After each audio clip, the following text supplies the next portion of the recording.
It's now 7 o'clock. Time to call the order of the February 23rd, 2021 Town of Matthews Planning Board meeting. Due to the COVID-19 restrictions, this meeting is being conducted remotely using the Zoom meeting platform. First thing on tonight's agenda, we'll take a roll call. So as usual, just need you to signify with a yes as I call your name, starting with Carrie Lamson. Yes. Mike Rowan. Okay. Natasha Edwards. Yes. Jonathan Clayton. Yes. Jim Johnson. Yes. And Tom Dorsey. Yes. Okay. We are ready to go. Along with us tonight, Planning Director Jay Camp, Assistant Town Attorney Craig Bowie, and Deputy Town Clerk Shana Robertson, the person who keeps us all together. Sure, I was going to pull that behind. Yeah, absolutely. Next up, approval of minutes from the January 26, 2020 meeting. Does anyone have any questions or comments or corrections for the meeting minutes from January 26th? Okay. Seeing none, do I have a motion to approve?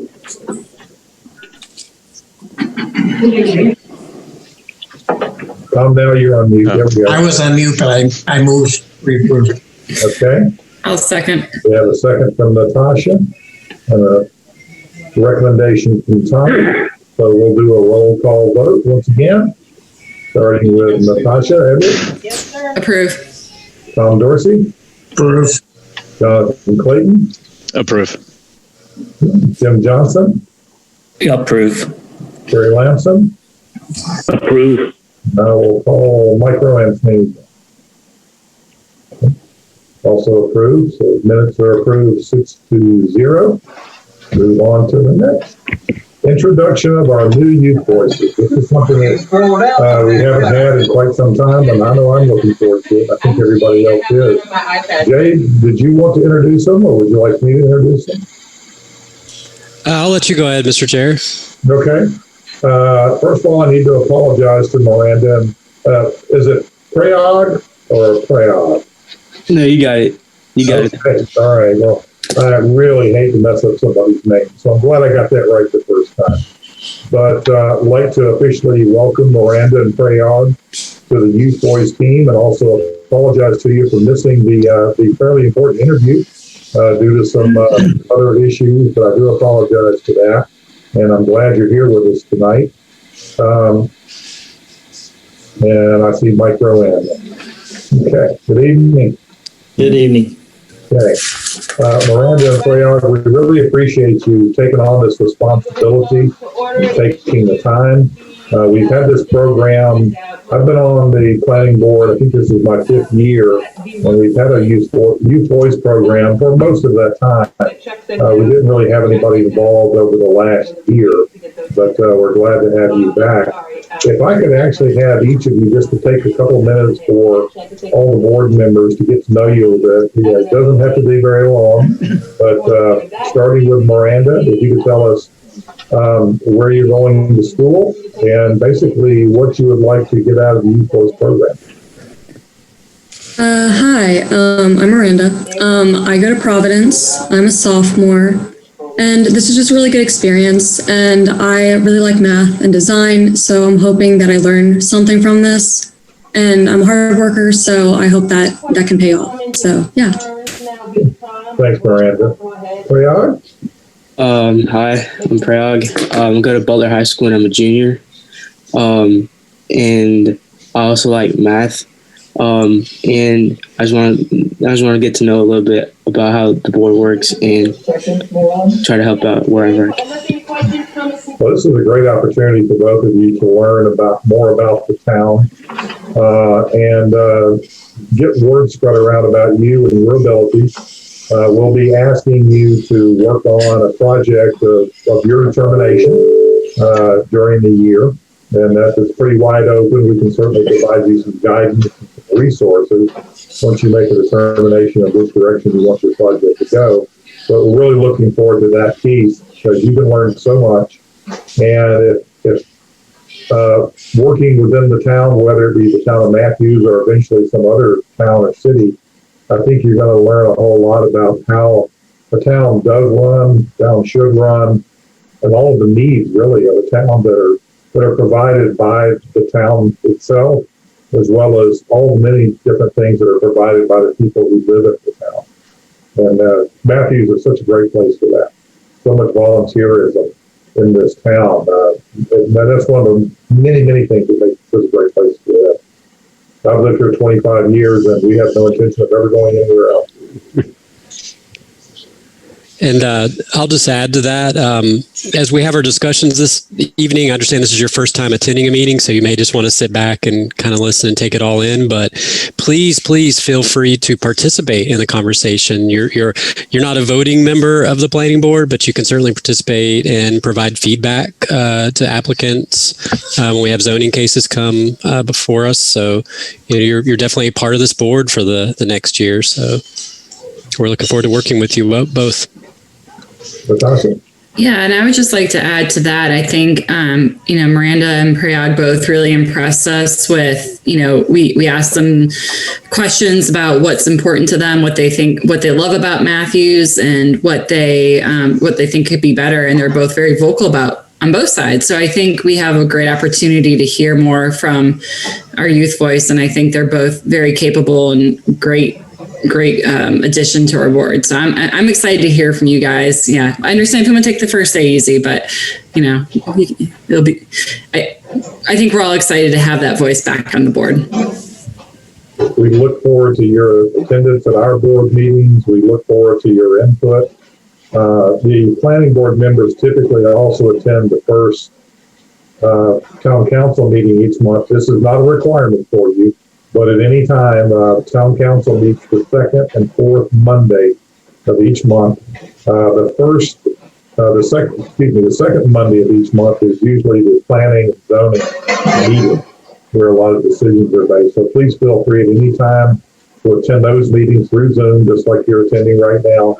You can learn a lot of details about what participants or what petitioners, in this case, how they go about doing their business, what they have to provide to the town, what they have to do with interacting to the neighbors around their zone request. It's really interesting stuff. And it does go on for a while, but I think you're going to find a lot of great information that will help you as you continue to grow with the board. Once again, welcome. And we're going to get into the meat of the meeting now, starting with our first rezoning application, which is 2020-721 to Capital Partners. Text amendment request to modify the open space provisions in the concentrated multifamily district. Rob, is this one yours? Or? Yes, sir. Actually, I think we have, this is a rezoning. This is, we've already addressed the text amendment, I believe. Yes. Are we? Yeah, okay. Yeah, my understanding is we're into the zoning request tonight. Okay, yes. I'm sorry. I misunderstood. But yes, that's what we've got. So I'm going to read some of my notes. And I'd kind of like to do this one a little differently than we have in the past. What I'd like to do is read some of my notes. But the applicant has submitted a substantial amount of renderings and updated site plan, and they have that in their presentation. So I would like to, after questions from me, turn it over to the applicant, but I think they'll go into much greater detail than I will be able to with their presentation. So I just wanted to let everybody know. So this request is to rezone from R12 single family to CMF, which is concentrated multifamily, for the purpose of constructing townhomes, apartments, and single family rental units, 165 units total, and about 5,000 square feet of non-residential development with several amenities. Some comments that were raised at the public hearing were that no elevations were presented and they were to be presented to the planning board. We have those tonight. Screening of HVAC units need to be noted. No vinyl is to be used except on accessory parts of the units. Screening between the units and Highway 74 should be a substantial buffer. And the property owner to the north made a comment that requested a substantial buffer, possibly a fence, to separate the uses, which is a future hotel site. So in response to these comments, the applicant has submitted revised site plans and notes, as I mentioned before, that address these comments and more. And they've also submitted updated elevations of the units, the townhomes, and the site plan itself. All right. The land use plan specifically does not specifically make a recommendation for these parcels. However, along the undeveloped section of Northeast Parkway, the plan considers well-designed infill development, such as RVS or other higher density mixed use and multifamily uses where it's appropriate and compatible with the existing development. At this time, staff recommends the planning board forward a favorable recommendation of the zoning application 2722, change in zoning from R12 to CMS to the Board of Commissioners. And as I mentioned before, the updated site plan and elevations will be in the applicant's presentation. I will be happy to answer any questions, or we can go to the applicant's presentation at this time. Rob, I have a question for you. Since the elevations were not available at the public hearing, do we owe it to the people who attended that hearing to see those elevations at some point? I think that would be I think we would definitely be wise to go through them this evening. And it may be possible at the decision stage.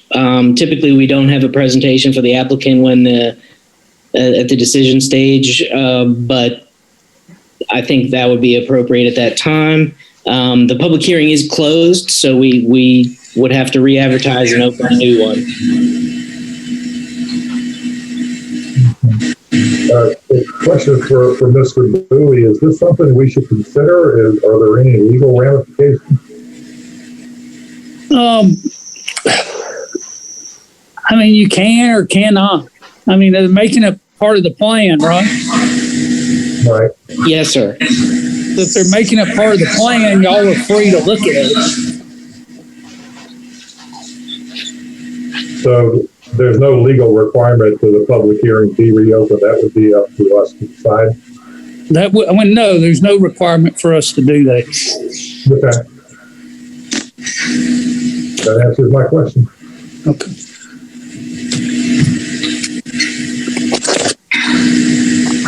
Okay, Keith, Wes, you guys, I will share my screen when you guys are ready for the presentation. Unless there's other questions for me.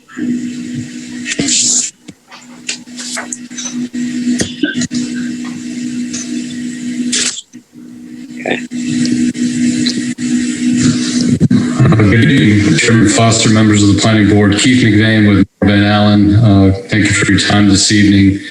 Like Rob said, we do have a presentation that goes over the revised plan and points and does have additional information regarding building elevations and character of the site. I'll let Wes kind of describe that to you guys. Rob, if you want to pull up the presentation quickly for us, we can start that. Sure. Well, Rob is doing that. Rob mentioned some of the changes we've made to the plan, other changes and notes that were added to the plan based on the discussion that we were at the public hearing. We did add a note regarding a minimum of 8 or 5% of the total units on the site being set aside for affordable units at 80% of AMI, Matthews AMI. So there's a commitment to set aside no less than 8 units at 80% or less of AMI. And then there's a commitment to extend the Northeast Parkway to the end of the property as a 2-lane road with curb and gutter and sidewalk along the property's frontage.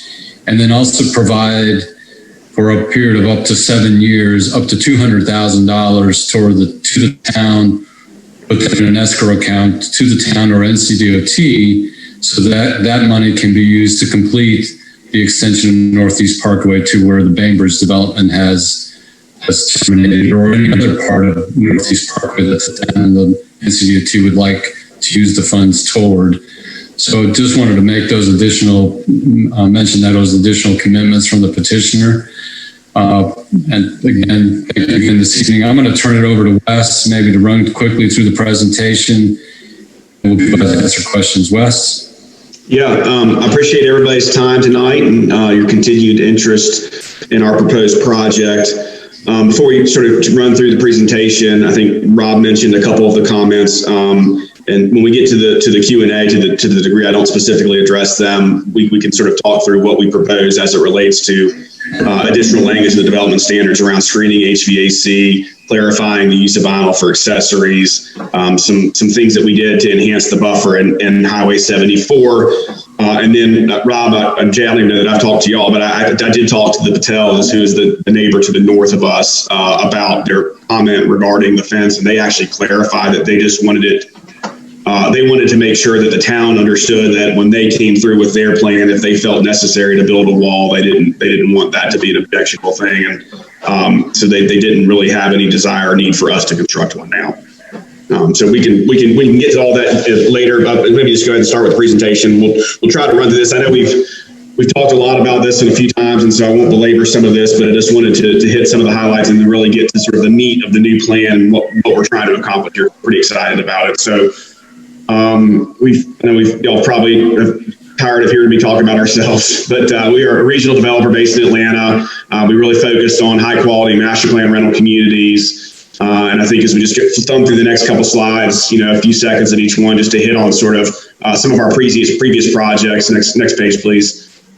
And just some of the level, the amenity and the design, we really focus on high amenitization, curated offerings, high level of staffing and service to our residents, and creating what we think are compelling communities and places to live. So next slide, please. Next slide. So I think everybody's aware of where the property is, but I think it's worth again highlighting. This is proximate to some of the highest density and trafficked retail in the region. Next slide, please. In particular. We've pulled some data from Placer AI, which is a retail consumer tracking business that collects cell phone data and tracks actual path of customers. And what you can see, which is y'all live here, you don't need me to tell you this, but the data probably supports your sort of anecdotal understanding of these are major regional retail hubs. What was shocking to me, maybe not to you all, was that collectively, if you take just the retail on the east side of 74, Matthews Corner and Sycamore Commons, that aggregate amount of monthly visitors exceeds Concord Mills and South Park Mall, which just goes to show the regional draw of this area. Obviously, more when you consider Target and the areas on the west. And so when we think about density, when we think about mixed use, when we think about traffic, right? Obviously, the fact that we are talking about a property that is directly adjacent and walkable. Is the opportune place to sort of think about how to enhance the pedestrian connectivity and sort of natural mixing of uses over time. So next slide, please. So this is the base of the master plan. The concept behind it really is something that we've been working on in other communities and refining, and it really is sort of a master planned rental community. So the concept is just like a lot of these really high quality new urbanist communities, that you can have a quality mixing of use, but you can have a very organically feeling aggregation of rental property types and housing property types within a community. And it doesn't have to be in a large scale format. And so in these small scale formats, we can have everything from 3-story enclosed corridor stacked flats and traditional apartment buildings to vertically demised 4 and 5 unit townhomes to little boutique 2 and 3-story 5 and 6 unit stacked flats, almost horizontally demised, if you can think of them that way, and then individual cottage style sort of urban density detached single family.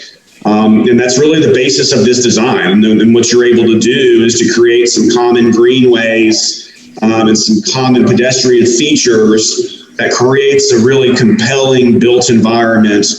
And so the key features of the plan, I think one of the things that we spent a lot of time thinking about, some of the comments previously around what can we do to really increase not only the desirability of the community for the people that are ultimately going to live here, but how it can integrate with the broader Matthews community. And so, a big feature of that is the commitment to work with DOT in the town of Matthews through some right-of-way swapping or easements or the like to capture that DOT piece of property between our property line, Hvac, and Northeast Parkway with additional land from ourselves and create a public park. And so that's sort of what you see anchored at Hvac and Northeast Parkway.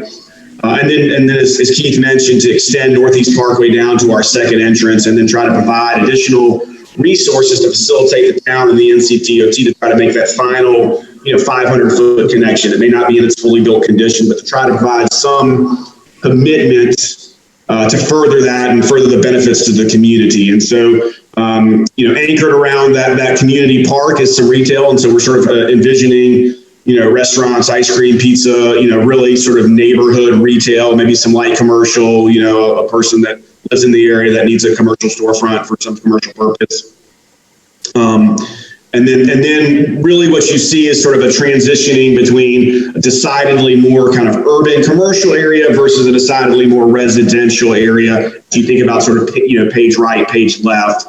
We've been working on these cottage courts. If y'all are at all interested in learning further, if you sort of Google bungalow court or cottage court, it's this idea of utilizing a combination of alley-loaded homes with common lawns and greenways to create sort of a common front door and a common front yard, and then in combination with some traditional street-loaded homes that have more traditional private backyards. And so it creates this nice balance of smaller scale, 1,500 to 2,200, 2,300 square foot homes, single family and townhomes that can orient sort of half around this kind of notion of a common front yard and sort of half of more traditional private backyards, and creates this sort of axial up and down sort of page north and south, page east and west of these greenways that can create these kind of nice areas for small little amenitization, whether it's a small little seating enclave or a community garden or a small little playground or just a sort of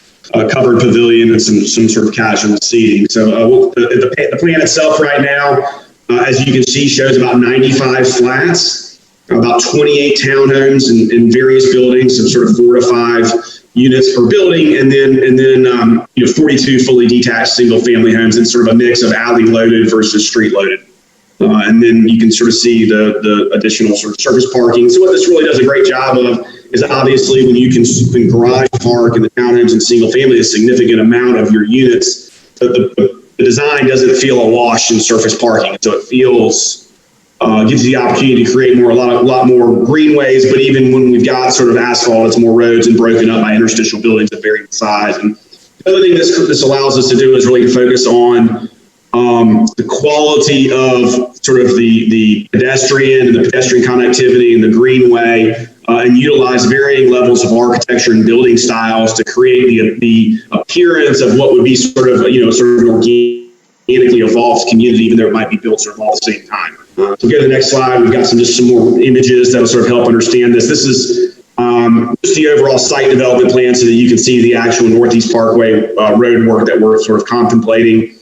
What's important, we tried to do our best here. Obviously, we've got a long way to go with DOT to get things finalized, but the idea was understanding that there is a plan for Northeast Parkway to be in this sort of boulevarded condition whenever that sort of DOT funding issue is resolved. And so what we try to do is figure out how to creatively at least build part of it to sort of comport. So you see sort of a 2-lane road, but the idea is the portion sort of, nominally to the west, where adjacent to our property, you're trying to at least build the sidewalk, the landscape zone, the curb, and that pavement section to sort of marry up to that. And then ultimately when the project is completed longer, and some portion of that can be hopefully utilized. And then one of the other elements that came up along the way, which we're proposing, is try to work with DOT and the town engineer to create some opportunity for parallel parking along Hvac.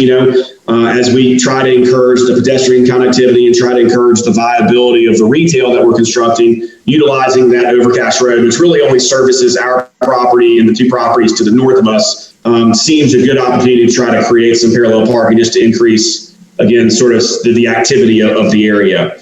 Next slide, please. This is one from our previous presentation. This shows how this property tucks in to the broader DOT plan. We understand the issues with their funding and how this may or may not be changing and when these things ultimately happen, but I think everybody believes that, they're going to happen. It's just sort of a timing matter. I think what this then highlights as well is with what Bainbridge has done and where they brought the road, you're probably talking about now only 500 or 600 feet to sort of make that connection. And so our hope is, with the capital that we've been able to commit and through working with DOT or Charlotte or Town of Matthews or whatever, there's a path to create a temporary solution, even if that temporary solution is 4, 5, 6, 7 years, to make that connection and not have to be fully beholden to the full DOT plan. But that's obviously not something we can effectuate on our own. Next slide, please. So just some sort of inspirational character. I think it's sort of constructive to think about. The idea really is this sort of evolution of the mill town, right? And so, obviously North Carolina, South Carolina, the tobacco country, the old mill building, the old mill town where you had, people living in the mill houses and working at the mill, kind of created this sort of site plan inspiration. And then the idea then is that the main buildings out front, start to kind of pick up on that mill inspiration. So next slide, please. You can sort of see how that transitions. So it's sort of a, kind of an urban adaptation of a mill building. And so you see, lots of vertical planes, brick, black and more industrial looking windows. And these are the buildings that are sort of centering around the park. Obviously trying to do some things with fenestration to highlight the retail and activate the retail. And then next slide, please. And this is just sort of a more fully rendered version of that. And so you can see this is really standing at the intersection of Overcash and Northeast Parkway, looking through the private park, seeing the ability to activate the square with the retail anchor pins at each building. And then you see behind it the amenity building and the stack flats as we start to build into the plan. Next slide, please. This is the proposed elevation for our amenity building. Again, it's trying to take a little bit of a modern adaptation of the extension of that sort of mill vernacular, and then just again trying to show the connectivity of the connecting our park with this sort of linear pedestrian connection back into the amenity building. Next slide, please.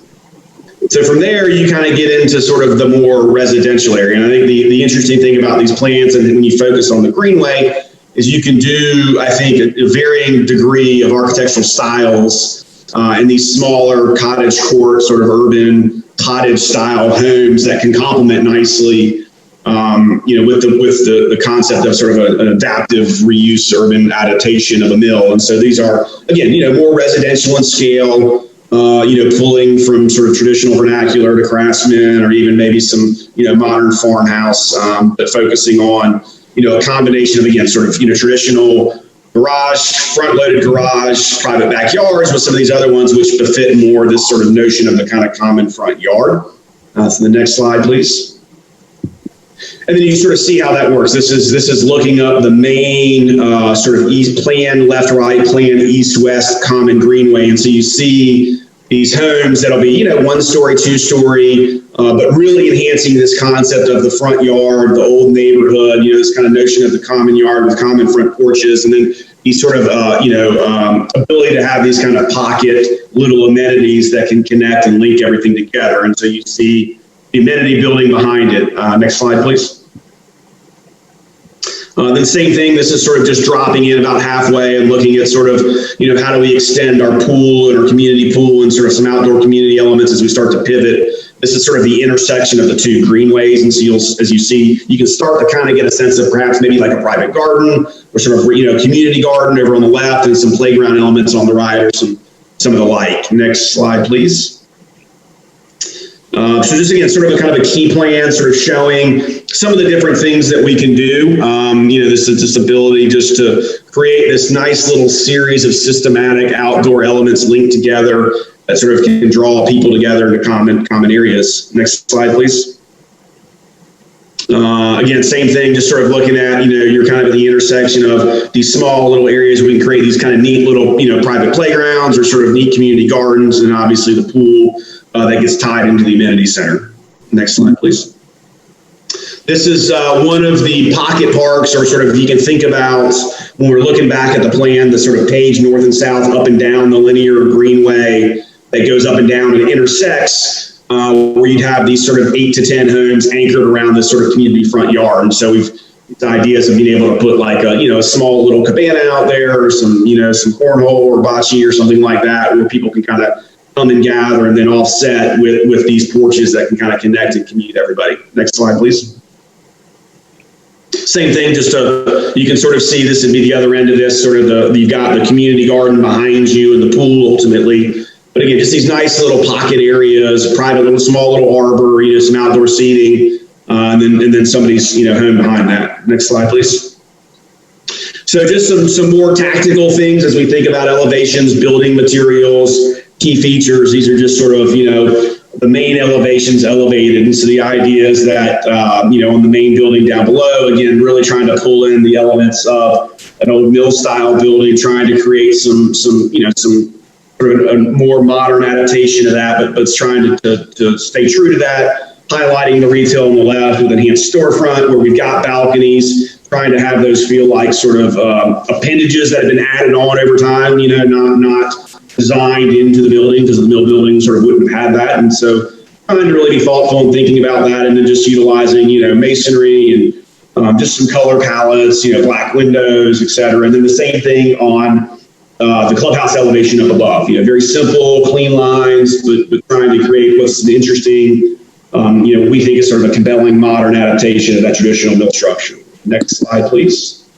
And then same thing for the homes, obviously, there's a great ability with, 40 something homes and, 7 or 8 different townhome buildings to vary the architecture, to have options for double porches, single porches, and then the different accents for roofing and masonry and siding. But the idea, and again, it's supported by the development standards as a commitment to the materials. This is not a vinyl deal. This is high quality. So again, sort of just trying to show the color palette, the style of what we're looking to do. So we're super excited about this. Just the last couple of things I wanted us to thumb through. This is from some of our previous versions. These are the actual interior amenities of our buildings that we've done in the past. And so we'll get to the next one as well, just to give a character sort of similar to the front of what we're doing in terms of amenity. I mean, we're amenitizing these things with 2,000 square feet plus gyms. We've got 1,500 to 2,000 square foot co-working facilities that we build inside of our communities. So that as people continue to work more remotely and have more options to work remotely, or participating in the gig economy in any number of different ways, that we're supporting them, and no different than the sort of, Industrious and WeWork are trying to support people on a third-party basis. And so, again, just, we really believe that we are endeavoring to provide sort of the full cradle of services to our resident. And really, we embrace this sort of concept. I've explained it that we have this sort of fundamental belief that the consumer doesn't view their life in the built world through the land uses that we as developers and you all as planning administrators tend to view the world, right? So what I mean by that is the consumer today, right, when they're at work and they want to be social, they expect their work environment to facilitate their social desires, right? When they're at home and they need to have productivity, they expect their built home environment to afford them those same options for productivity, right? When they want to socialize or interact in any of those different instances, right, and have sense of community and have sense of the sort of neighbor community and shared purpose, they expect their built environment to accommodate that. And that's why you see the level of amenitization that's been pouring into office buildings, right? That's why you see the level of amenitization, this sort of notion of extension of these elements that are being poured into larger residential communities. And so it really is this sort of foundational belief that as our consumer continues to evolve, we've got to evolve our product to meet their needs at every stage of their life. And that's really what we're endeavoring to do here. Next slide, please. So I know there has been some previous concerns about the affordability in Matthews. It's certainly not a problem that's unique to Matthews, but it is certainly acute and real there. And so we did this for the public hearing and just wanted to include it here. I'll be happy to answer specific questions. I won't go through all the specifics, but what you can basically see is that supply in the aggregate, and there's a whole another conversation around the distribution of supply between rental and fee simple, single family, et cetera. But the point is that the aggregate amount of supply has not kept up over this last period with the population gains and the household gains, and that makes any affordable issue more acute just because of supply and demand. And so, we've made some commitments to affordability and to try to do our part to help the community. But I think when we think about, broadly speaking, as Matthews continues to grow, there's going to be a need for a diverse offering of housing to support that growth. And we think what better place than here, given its proximity to that retail and the walkability, because it can abate some of those traditional sort of growth and traffic concerns, because we are able to sort of, create some walkable elements with that adjacent retail. Next slide, please. And then same thing, there's been some questions around schools and school impact. And so we did some analysis that really just said, from a land use perspective, there really is no statistically meaningful impact to the schools. And we're happy to go through sort of the math of this again, but it just effectively looks at, the underlying land use allows for certain uses, predominantly, presumably single family homes, that creates a need for the schools. And so really from a land use perspective, the question before you is this use creating a more intense draw on the school system from the underlying zoning, because we're talking about land use, and the math behind it is simply not the case. It's less than a fraction of 1% under each scenario. And there's certainly, we believe, a more studied approach that shows that it's actually less. Next slide, please. And then just as a summary to what Keith started off with, we made a commitment to set aside 5% of the total units for workforce housing for 15 years, tied to 80% of Matthews AMI. And just wanted to clarify that we'll distribute those across all the property types. So, we won't stick all 8 in the small studio and 1-bedroom multifamily units. And so we'll mirror ultimately, whatever the distribution is amongst the final multifamily, single family townhome. We'll sort of, make sure that we've got set asides that sort of mirror that 5% number accordingly. And then, as we've touched on, we want to do our part to help, enhance the connection, the community, and the benefit to the community beyond our residents. And so we're going to extend Northeast Parkway to our secondary entrance that sort of picks up, 45% of the total to where Bainbridge is, and then set aside some money to the degree that the town, with DOT or Charlotte through a PPP or some town-funded program or whatever, can make that connection. You've got some capital to help get you along your way and jumpstart that project, because it would certainly benefit everybody. And then I know there were some people that expressed an interest in us trying to certify the site for wildlife habitat, and we've reached out to Hvac and intend to register our project under their program. So I think that's really it. I think we've highlighted what we think is why this makes a lot of sense in this location. We think it's sort of an innovative approach to development. We think it creates an incredible precedent for the community. It works well given the intensity of retail around, and we're trying to do the things that we can do, as we come to your town and make investment in your town and become parts of your town to sort of help the broader community through the affordable set aside, the adjacent road improvements, and trying to set aside funds to facilitate the full connection to Northeast Parkway. So appreciate everybody's time. I know I went fast. There's a lot to get through, but I want to respect everybody's time. And so, happy to field any questions that there are. Let's talk for a minute about the comments that were raised at the public hearing. I don't think you addressed any of those. Yeah. So let me run through these. The elevations. Hopefully the presentation, hits on that. The screening of the HVAC. I think there was some concerns Jay had mentioned and John Urban had mentioned about ensuring that we had sufficient HVAC screening. So we significantly beefed up the section in our development standards. In essence, what we basically said is, for the 2 buildings that are out on Northeast Parkway and Overcash, we just outlined the conditions. If they're going to be up on a roof, they can't be visible. If they're going to be on the ground, not only do they have to meet the minimum planning standards, we'll additionally screen them, with a solid wall.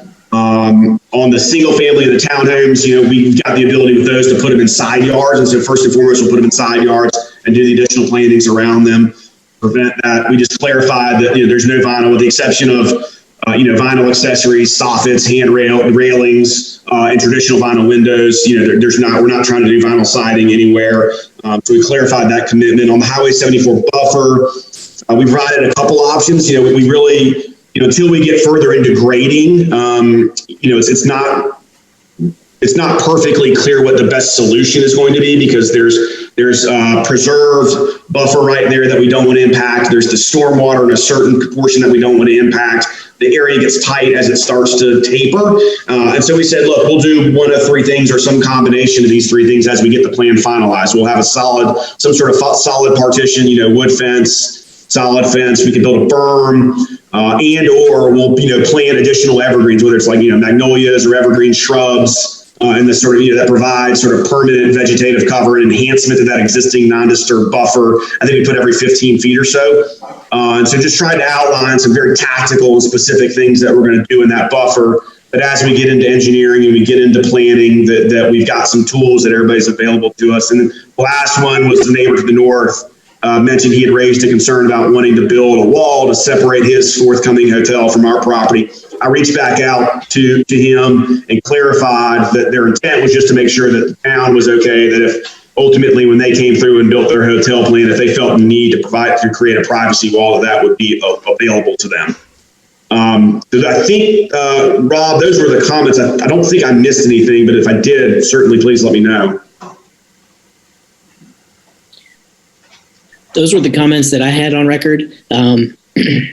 So, yes. So you came to an agreement with Mr. Patel on what that, because I know that issue on that north side, that was specifically brought up. Was it a wall or was it more of just screening of some sort? It wasn't explicit. And Rob or Jay, certainly correct me. But what we understood is there was an email that was sent, and one of his partners, there's 2 or 3 partners in the venture, and one of the partners had mentioned, that eventually they're going to build a hotel there, and they're concerned if there's security or privacy issues between our project and them, that they wanted the ability to build a wall.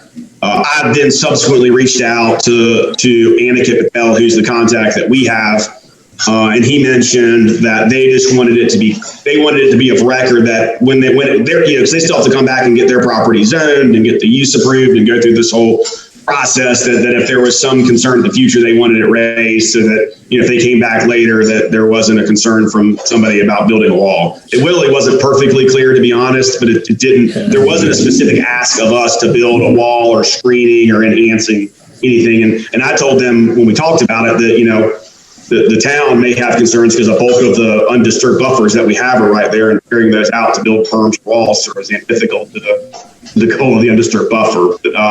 I didn't specifically answer it, but it was because there really wasn't a specific ask made of us. So just for clarification purposes, are you responsible for building the buffer? Because it kind of states that was the request of the homeowners, which, may or may not be final, but what you were just saying sounded to me like the hotel ownership would be responsible for building the buffer. Yeah, what Aniket Patel told me was that it was not his expectation that we constructed something now, that they just wanted it of record. But I'm certainly willing to email him back or try to get anything in writing, but there wasn't a specific ask of us made in that conversation to do anything. And Rob, have they reached back out to you at all subsequent to that? No, they have not. And so other than the email and the public comment that we received, that was the only communication that we have received from the northern property owner. So what you're saying is at this point in time, you're not going to build a buffer and you're not going to be responsible for building the buffer. But I don't think that answers the longer term question about who's going to build the buffer. This is Keith again. Just to amplify a little bit on what Wes said, I mean, we have a tree save area along that site. I think it's a 25-foot tree save area that will be a buffer in the interim. I think Mr. Patel's comment was, in the future, and like Wes said, his property is right now zoned single family. It is not zoned for a hotel. When he does go through the rezoning process for a hotel, he may want to install a wall to help buffer his hotel from the residential so that it's a good neighbor. He may change his plans. He may never even build a hotel. Who knows what will happen between now and the time he's ready to move forward. But what I'm hearing Wes say is he's not asking us to do anything. We do have vegetation between his property and our property, which is our tree save area. And that will be the interim treatment until he comes forward with a new development and then may propose a wall at that time. That's how I understand the request. But at this time, it's Two Capital Partners' intent to not build a protected buffer and just let the tree save area suffice, have that buffer. I mean, if there's something that we want to discuss doing differently, I'm happy to do that. But he didn't ask us for anything, and he didn't offer specifically anything.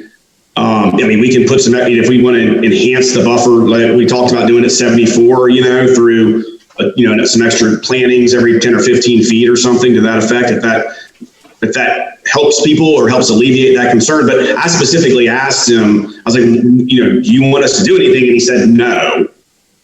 So I just kind of left it at that, but I can follow back up with him. I mean, I'm happy to do whatever. I'm certainly not trying to skirt any potential responsibility. I think we just, from our perspective, there was a comment made, we reached out to them, they clarified it, and we moved on.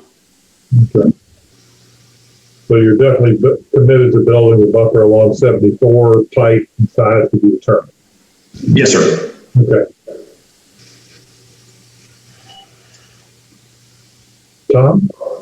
I had two questions for the developer. One is, could you talk a little bit about the on-site management that you plan to have here? Is it 24/7? Is it just going to be rental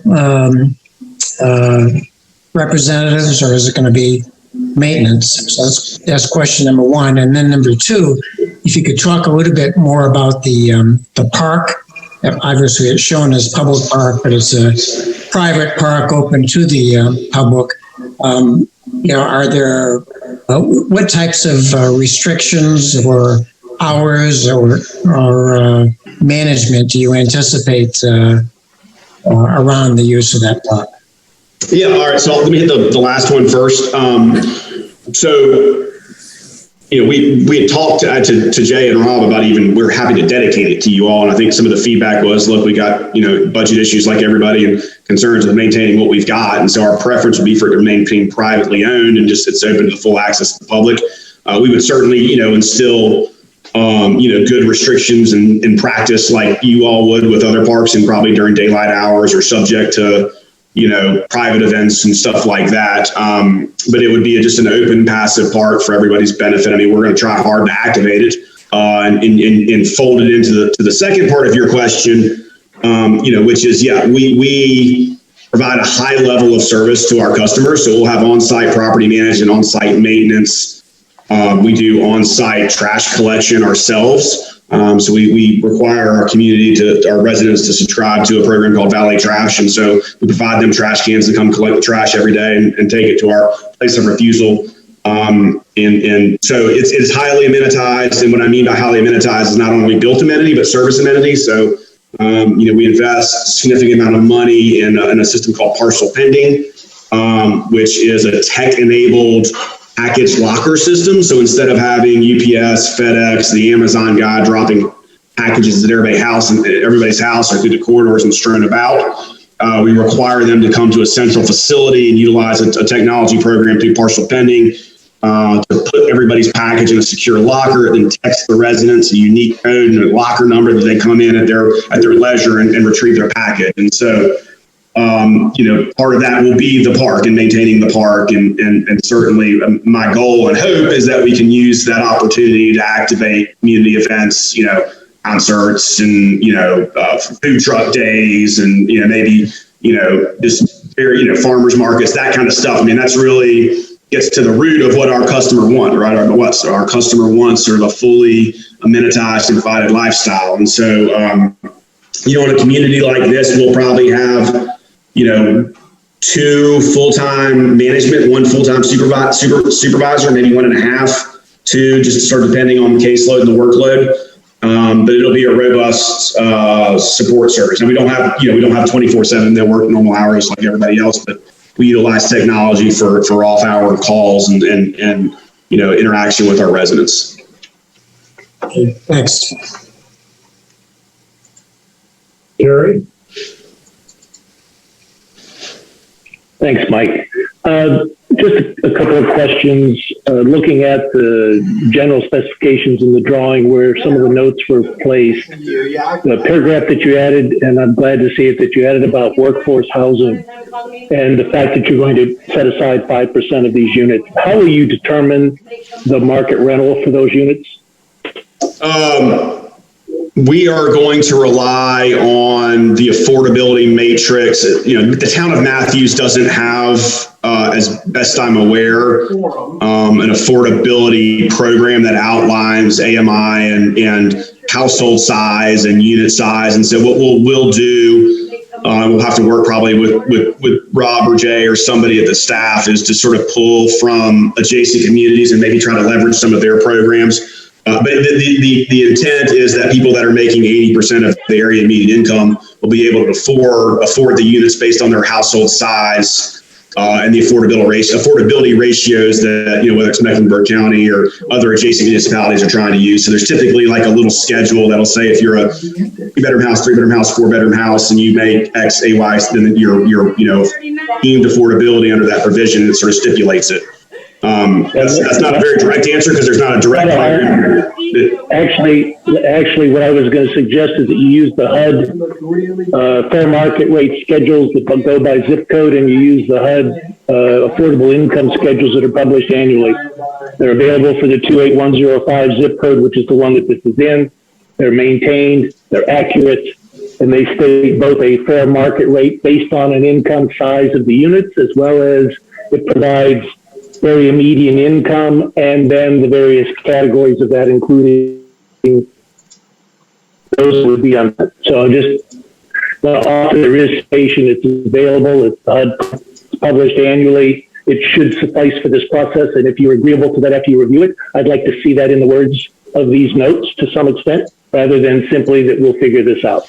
Yeah, no, that's fair. I think just if you wouldn't mind, I'd like to review it, and then if that's something we can certainly, if that's a standard that works for us and we can live by, we'll certainly stand behind that in terms of development code. Yeah, I'm sure staff can provide you those links, or I'm happy to forward those along as well for someone to review them. But they're the HUD affordable housing published standards for what they consider fair market rates based on income by geography, and they're put out annually. So it does factor to your point: efficiency, 1-bedroom, 2-bedroom, 3-bedroom, 4-bedroom.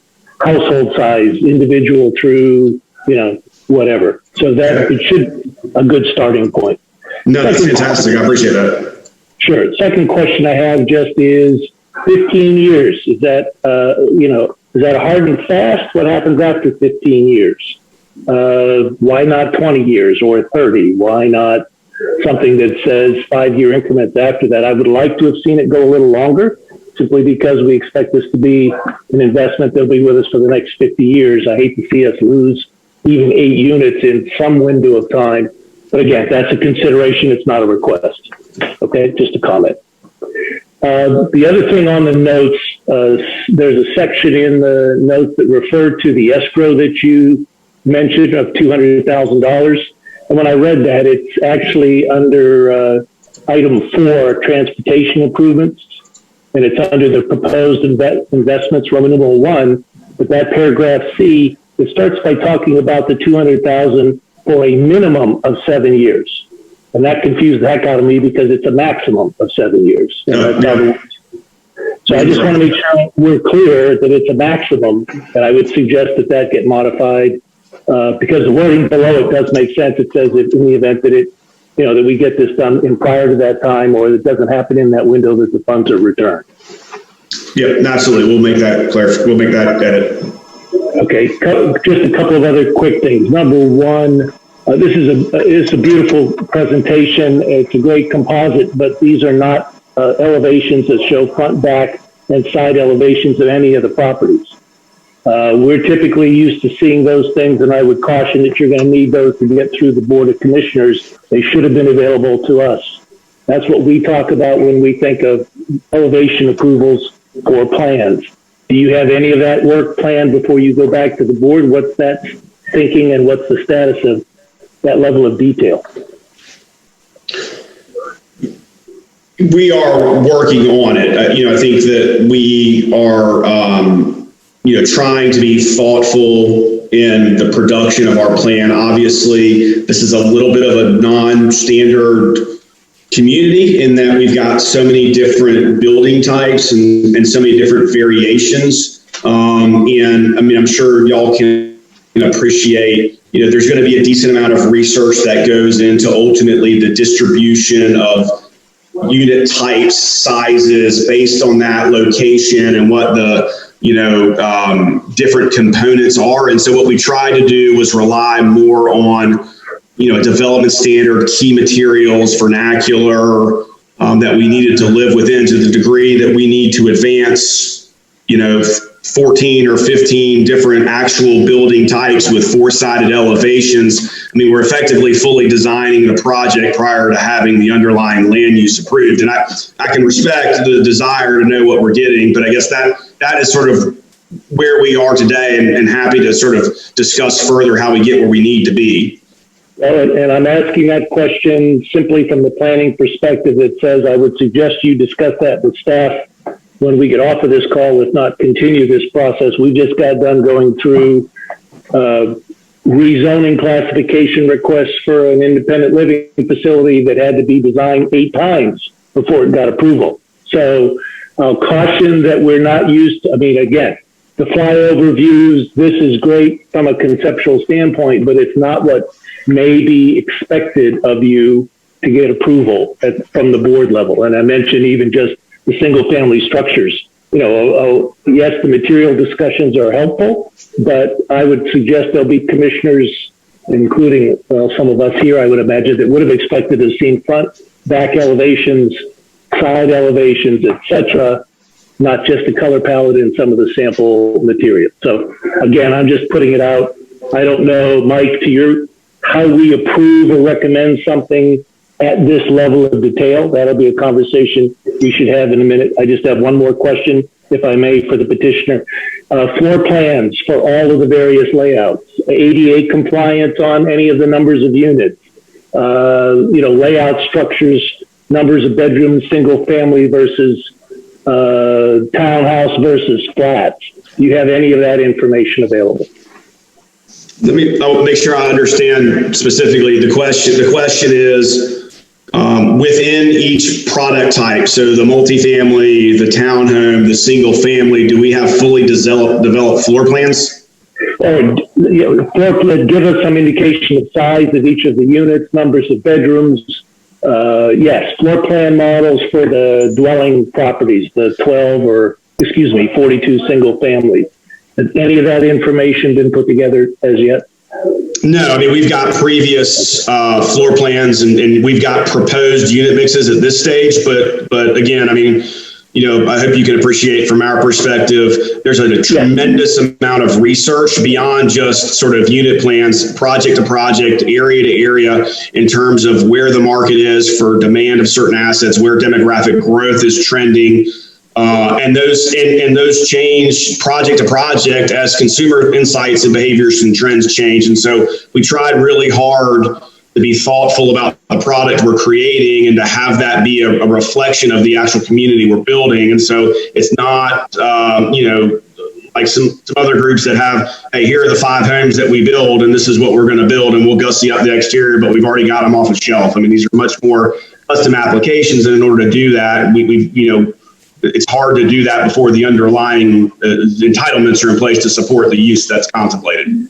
Understood. And again, I think anything that you can provide going forward that simply says at this point, we believe of the 93 units that'll be in the flats, there'll be efficiency, 1 bedroom and not 2 or 3, that we believe these square footage homes will be X. I mean, again, I'm just suggesting those are things that are typical detailed questions we would be asking now in this discussion. Okay? And ADA compliance. How many of the units will be ADA compliant? 1 per floor, 12 per floor, any of them?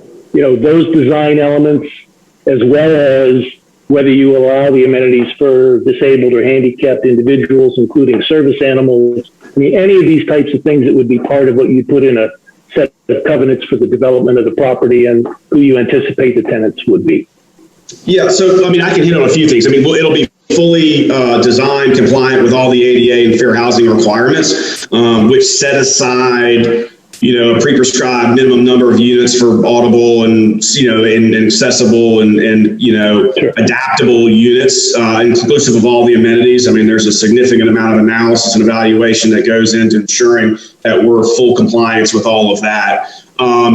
Certainly with a property like this where we're able to sort of vary the product type, the distribution of units in the multifamily units will trend smaller. So we'll do the preponderance of our studios in 1 bedrooms and 2 bedrooms in those project buildings. And then obviously the 3 bedrooms and the 4 bedrooms will be more oriented towards the detached single family and the townhomes. From a unit size, we are trying to create pretty livable sort of studio 1 bedroom plan that's around 550 to 570 square feet. Our 1s vary from sort of 700 to 900 square feet. Our 2s, we've got a plan that's about 1,000 feet, a plan that's about 1,100, and a plan that's about 1,200 that will adapt and manipulate to each project accordingly. And then the townhomes, range 1,100 to sort of 1,700 feet, and the single families pick up commensurately sort of at the 1,600 to 2,100 square foot range. So generally, that's sort of where that sort of product type gets distributed. But again, there's a lot of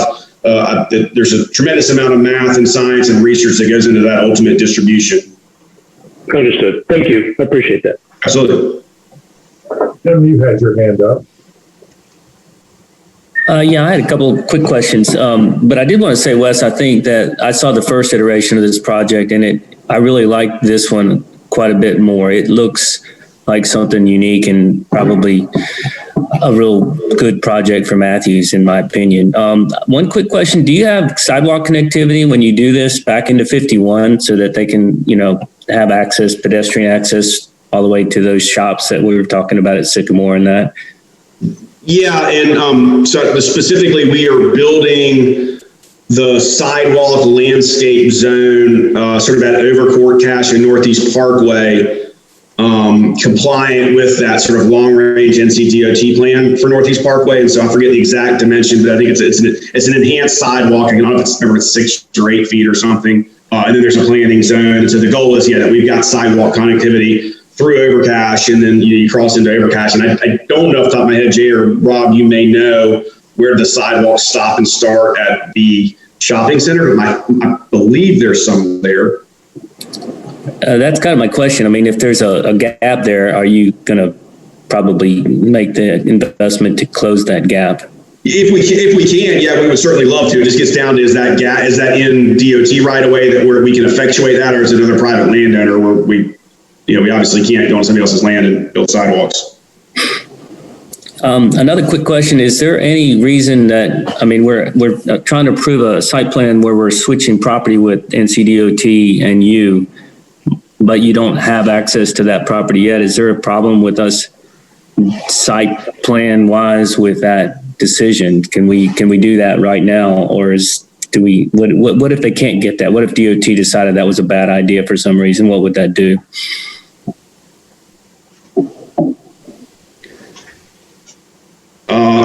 I think that's more of a question for Rob or Jay. I mean, the property is not being utilized in the future condition of Northeast Parkway and Overcache.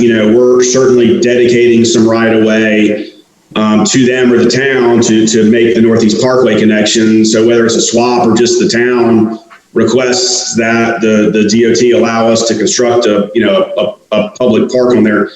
That's a good question, but I don't. It's maybe more of one for Rob or Jay around sort of how do we accomplish that. Yeah, I was just curious. Would you have to go back through this whole process again? Well, my thoughts are that is a good question, and my thoughts are that it would have to come back through the process as a change of conditions. because if they couldn't, because that would be a major change to the site plan. It wouldn't be a full rezoning, but it would be what we call a change of conditions. We could structure the notes, Rob, and maybe we need to have a follow-up about this, that there's like sort of two illustrative versions of that public space, that it could be a smaller plaza should DOT not cede that land. Because you can see, if you look at the site plan, you can see the property line. It would be good to avoid having to go back through zoning. Could you show that? Right. Just show it. Oh yeah. Rob, do you want to bring that up? I think I've got it up too. This is Keith. We did structure the note in terms of right of way, the ability to abandon or swap right of way as not a requirement of the plan, but something that would be pursued to extend the park into the area. If NCDOT doesn't give it up, like Wes said, it's an area that would be left open. It's not part of a future road configuration or right of way. So it seemed like it'd be a fairly certain process that it could be abandoned and incorporated into the site. If that doesn't happen, it still ends up being open space. This just happens to be right of way. And maybe Wes at that point can work on a maintenance agreement with NCDOT to just maintain that extra area for them, even if it's not part of the project or the development. Yeah, I mean, specifically, you can sort of see, right, our thought is we're obviously going to, compliant with the DOT plan to build the sidewalks in the landscape zone. And so really all we're talking about is that remaining little triangle, planting it with some turf or some plantings or something, and maintaining it and keeping it available for public use. But Jim, I mean, the note's spot on. So perhaps there's something we can do to not to create a sort of a condition that causes a problem down the road. Yeah, I'm actually thinking you don't want to do that. So I'd like to see that public park get made the way it is, and I'd like to see a 10-foot sidewalk going all the way back to 51 to catch any other sidewalk so that people could, maybe get to it. Yeah. All right. I'm sorry, this is Keith McVeigh again. The 10-foot multi-use path that is part of Northeast Parkway is actually constructed on the east side. Fountains has built that already, and Bainbridge has built that already as well. So that's the way the parkway design has been. It's been 10-foot multi-use path on the east side, and 5-foot sidewalk on the west side. And it looks like, just looking at the site plan here, there is sidewalk we're tying into on Northeast Parkway based on the survey, but maybe Jeff Smith can answer that. He's the engineer for the site. He may know more about tying into the Academy Sports sidewalk. It looks like we're showing a connection. Right, and that would be a 5-foot because I guess that's the design for Northeast. Yes, sir. That's correct. Two other quick comments. I mean, the boundary between the property, I think it's to the west, maybe it's westish, but that 20-foot setback that we're not disturbing, I assume, that's plenty within the zoning requirements for that buffering, right? That's not, we don't have to do anything in there to meet the zoning buffering. Which to the north or to the one that was proposing a hotel potentially, and he was talking about different ideas. But at the end of the day, the zoning requirement is satisfied by just leaving that 20-foot undisturbed. Yes, for the tree state area. Rob can answer that better than I can as well. Yeah, that's proposed to be part of the tree save area, I think, I believe.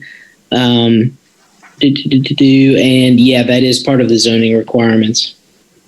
And it's sufficient for the zoning needs. So, and the other thing, if we do on Independence, the buffering there within your notes I like a berm with maybe some planting on top. Is that within the realm of what you could do if the town decided that was what they wanted? So I think the concern. Go ahead, Wes. Yeah, I think that certainly is the concern right now. Is the property, generally speaking, falls in grade from Overcash and Northeast Parkway down to sort of the bottom left corner. We've obviously got detention down there. We're trying to increase the buffers and preserved buffers along Highway 74. And so just without knowing what the final grading is going to be, obviously when land's falling away from you, right, building buffers makes it even more difficult. We didn't want to get to a situation where we're hinged up against, trying to build a buffer versus keep a preserved tree save area. And so I think the thought was, whether it's a buffer, whether it's a wall, whether it's enhanced evergreen landscaping, let's make a fixed commitment to do something. And then again, as we get into the final engineering of the drawings, the grading, we've got to figure out how to get out to Northeast Parkway still and connect to water and sewer. As we do all those things, we've got a commitment in writing and a standard to you all to enhance that buffer. We've got a couple different ways to accomplish it that can reflect the conditions as they are now. And I understand, you can't commit to anything yet it does fall off in that area. Mm-hmm. And I have one last thing, and this might be for everybody, may not be, but I know we're not doing a lot of vinyl, and I know that we're putting a lot of brick on the front buildings, but when we get to the back, you called out FC siding, and I'm assuming, is that like cementatious board or something else? That's correct. That's just another terminology for cementatious. That's hardy siding. That's the board and batten, the plank with the batten strips, cementatious siding. Right.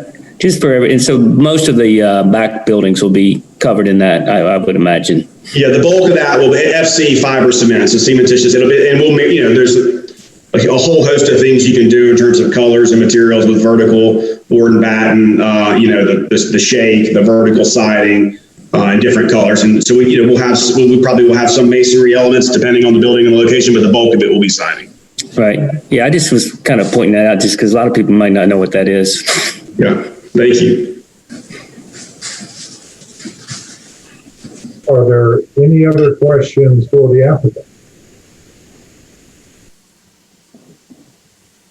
Any other questions for Rob?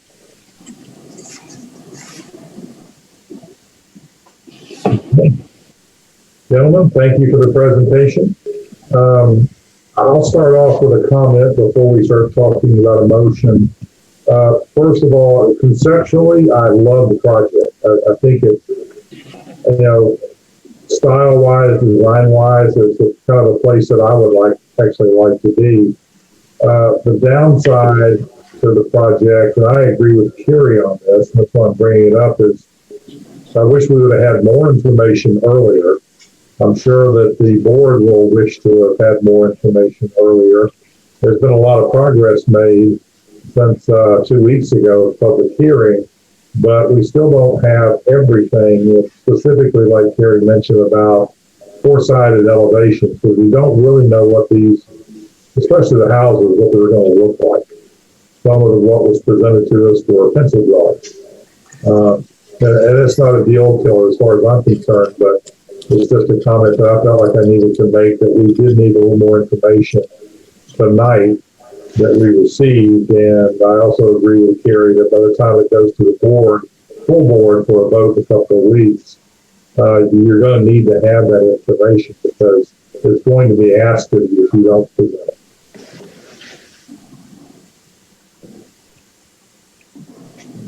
Okay. Are there any other comments, questions? Natasha? Yeah, Mike, to that point, haven't we in the past said that, all elevations would have to be reviewed by the board again? Or isn't there some other, I feel like we have some sort of wording or something that we could do where they would have to come back before either our board or town council to review four-sided, typical architectural elevations. So we could approve it conceptually, but then, put that into our wording. Yeah, I don't know if there's any rules that definitely guide us on that, but it's certainly up to this board to, if there is a motion to approve or to not approve, however we want to word it, to include that type of verbiage in there. If we would say we're recommending approval, it would be based on item 1, 2, and 3. We would certainly add that in there if we're looking for more specifics. And the board would probably, the full board especially, would probably appreciate that, because we've all dealt with the full board enough to know those are the very questions we're going to be asking.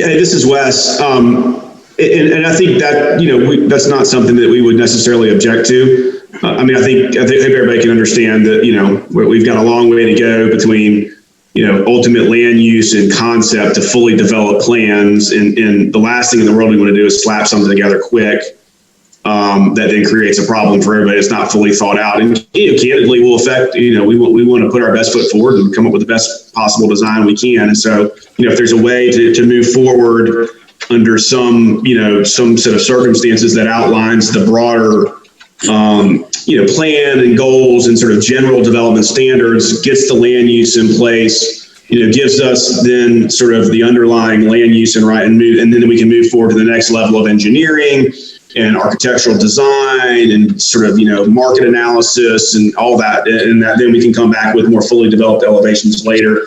If that was something that was necessary to move forward, I think that's something we can live with. Mike? Okay, in staying with that, what would be the time frame then? Because I'll agree, I like concepts. I like what where you're going with it, but I also want to make sure you're not over promising and under delivering, and I think that's everybody's kind of hang up here. But what would be the time frame that you guys would be looking to get started and to complete a project such as this?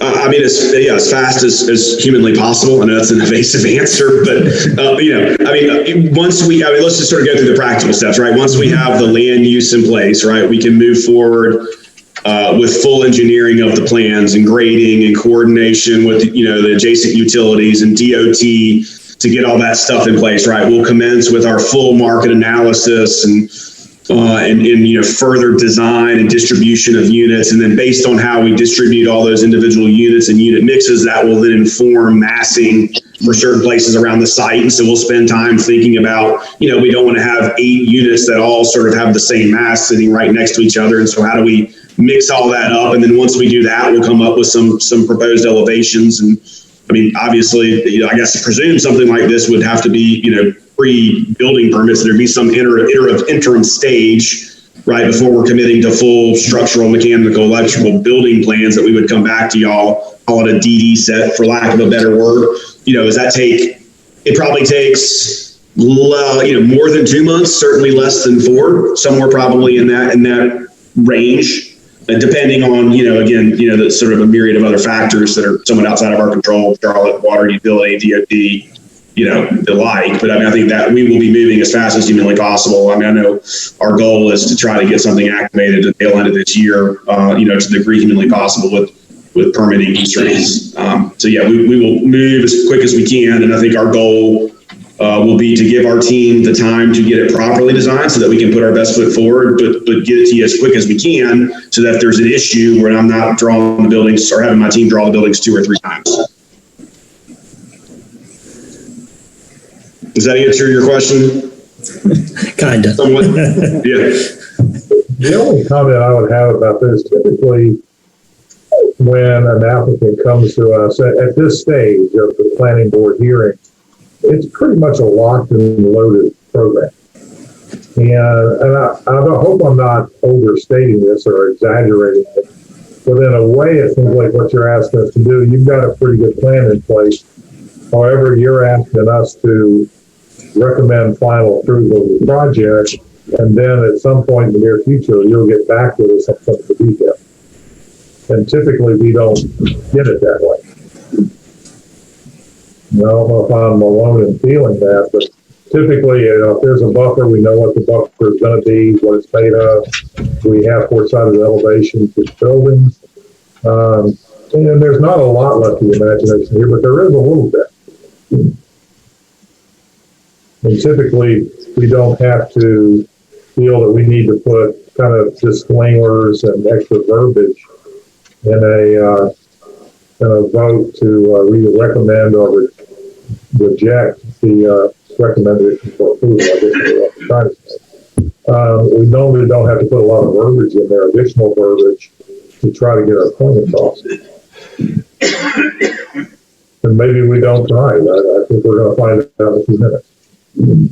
Appreciate that, Chairman Foster. This is Keith McVeigh again. I think part of what we were hoping to do with the images that Wes did provide, the images, the vignettes, is to give you a sense of the character of what would be developed.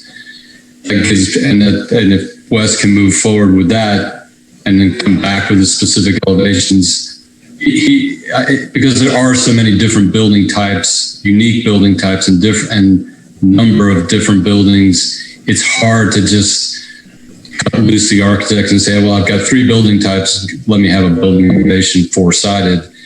He's got different types of townhouses, he's got different kinds of flats, he's got 42 townhome single family units. Now there won't be 42 individuals. There's just a lot of moving parts on that side. We wanted to do more with the conceptual elevations to give you an idea of what will happen. And then, like Wes said, it's easier than cut his architect loose to design the final plans and then bring back to the board for final approval of the final elevations before he actually pulls the building permit. It's a lot to ask because it's a different type of development with a lot of different building types. I think understand what normally happens, but just in this case, because of the kind of the nature of the proposal, it's a little harder to meet the expectation this time around. Right. Tom. So I would think, Wes and Keith, that from the comments here, you should have some degree of understanding and confidence that I haven't heard anybody say they don't like the project, want more detail. So rather than ask us to make a decision on things that we're guessing at or having to qualify 10 different ways, what's the, I know there's some risk involved here, but what's the real downside of your taking what you're hearing here tonight, holding off on asking for final approval, moving ahead then with the details, and then coming with the full package? I mean, if that's, what we need to do, then that's what we need to do. I guess from our perspective, in the past, when we've worked in other places, whether this matters or not, it seems like in this situation, there's the concept of zoning and land use. There's the concept of a specific site plan.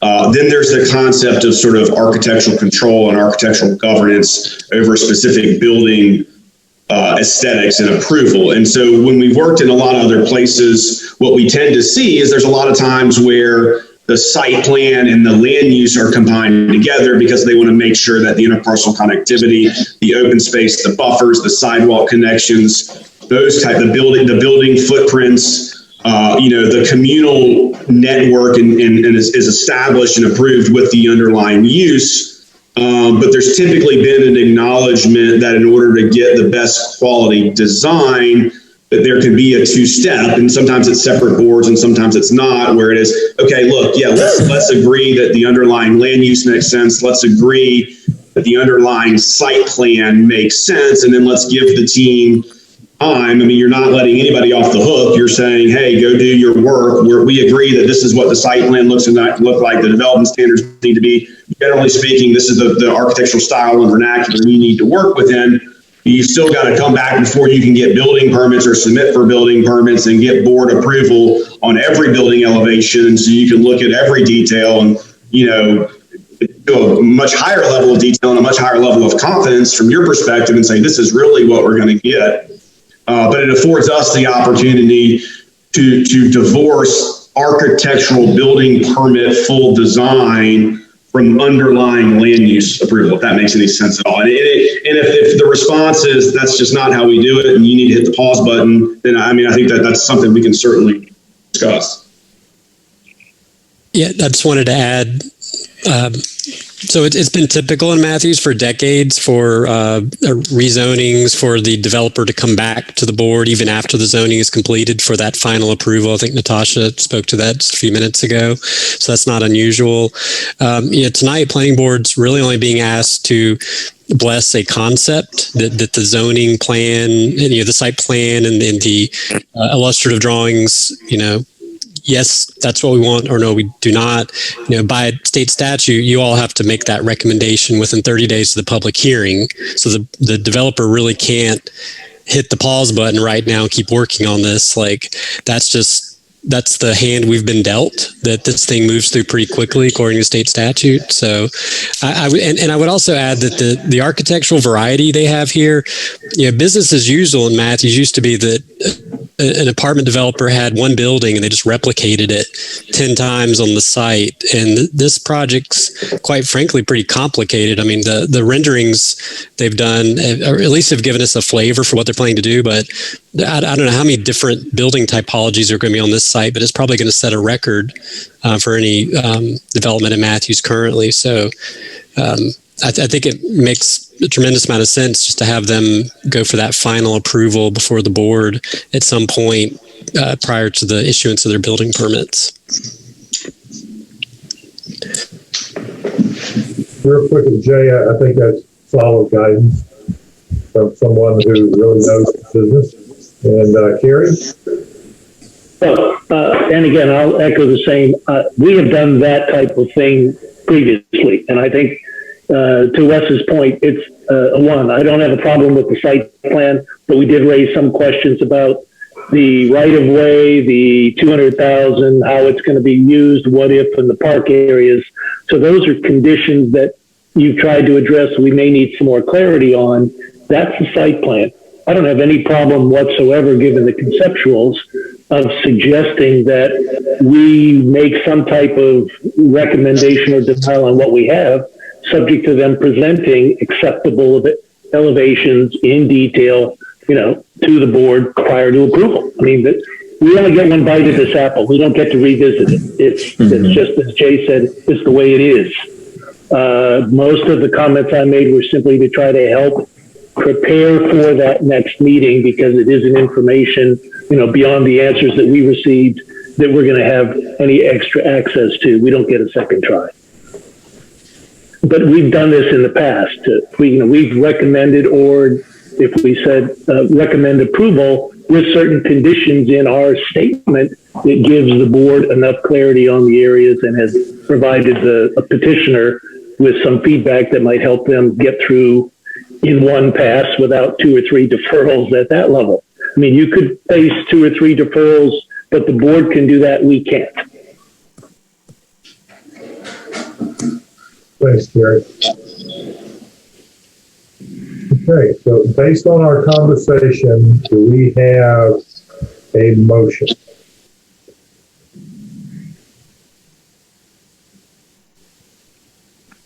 This motion could be to recommend approval, recommend rejection, recommend approval with stipulations. It can be worded how we want to word it.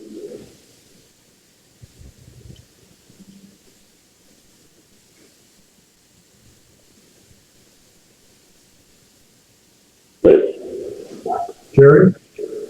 Let me make one other, let me just summarize a couple of the things that I would, if I were going to make a motion, these would be a couple of the conditions. One, I would like to see the petitioner, when they go to the board, have an answer with regard to the financial elements of the workforce housing that we asked. That in the next couple of weeks, they make a decision on whether they can in fact use the HUD schedules or how that will work with a little more clarity. I think that will be important going forward. And the second is that within the next couple of weeks, they do whatever they can to improve the current conceptual and elevations, but subject ultimately to final approval by the board whenever of the necessary architectural elements that would be needed for them to be comfortable about the development. Those are the 2 areas I would have some condition around. The rest, the site plan, the layout, the concept, all of those things from my perspective, I don't have any additional questions or concerns about. Why don't you just make that a motion, Carrie? Yeah, Carrie. What I wanted to guess, am I allowed to see if the petitioner is okay with that before I go that far? We're fine with that. That's totally acceptable. All I'm trying to do is get us to a point where we feel comfortable, we've provided what feedback we can, and ultimately the decision is going to be beyond our level. Okay, well, given that, I'd like to make a motion for zoning application 2020-722. The requested zoning action as most currently amended is recommended for approval and has been found to be consistent with the Matthews land use plan as follows. Rezoning is consistent with the land use plan because it will provide a variety of housing styles, densities, locations, and encourage design and construction of alternative style housing and infill development. It's reasonable that this zoning will provide a well-designed infill development in a high-density mixed and multifamily use, appropriate and compatible with existing development, and provide incremental retail resources. I recommend this approval contingent upon two elements. One, that the petitioner can present a little more detail regarding how the workforce housing protected rentals will be calculated going forward over that period of time, suggesting that they use the HUD schedules, but they provide whatever detail they will commit to for that process. And second, that this approval is contingent upon the board receiving detailed architectural designs that they find acceptable for the development. Thank you, Carrie. Natasha? I'll second. We have a motion to recommend approval with conditions from Carrie Lamson. We have a second from Natasha Edwards. Clarification in Carrie's motion, when he says the board, are we talking about the Board of Commissioners or are we talking about the Planning Board? Commissioners. Okay. Thank you, Tom. Okay, we'll do a roll call vote, starting with Natasha Edwards. Approve. Tom Dorsey. Approve. Jim Johnson. Approve. Mike Rowan. Approve. Jonathan Clayton. Approve. Carrie Lamson. Approve. And I also vote to approve. So zoning application 2020. Yes, that's right. 2020-722 is passed unanimously. Thank y'all very much for your time. Yeah, thank you, guys. And gentlemen from Two Capital Partners, I have a statement or just a comment to make. It has absolutely nothing to do with zoning application. But somewhere in some of your documentation recently, I saw that your headquarters is located at 3060 Peachtree Road in Atlanta. Yes, sir. It caught my attention because when I was a 16-year-old kid growing up in Atlanta, my first job was at a Sears store located at 3060 Peachtree Road. That is very spot. I know there's a multi-story building there now. That Sears store was torn down. There is. But I wrote that address down thousands and thousands of times, and I'll never forget it. That is hysterical. Well, thank you all very much. Good old Buckhead. Y'all have a great day. Thanks, you too. Okay. All right. Okay. Next item on the agenda, rezoning application number 2020-724, Park Place Phase 3. This is a change in condition. Darren? Thank you, Chair. Okay, 1 second. Pull up the memo. Okay, so just highlight what's being requested. The applicant is requesting that additional unit be added. And then they are proposing new building elevations. So I'm going to go back through the staff report as it was presented. However, yesterday afternoon, the applicant did submit updated building elevations. So once I go through the staff report, I'll highlight those changes at the end. So from the public, or some discussion from the public hearing, there was some talk about creating a greenway connection back into the trail back behind the property.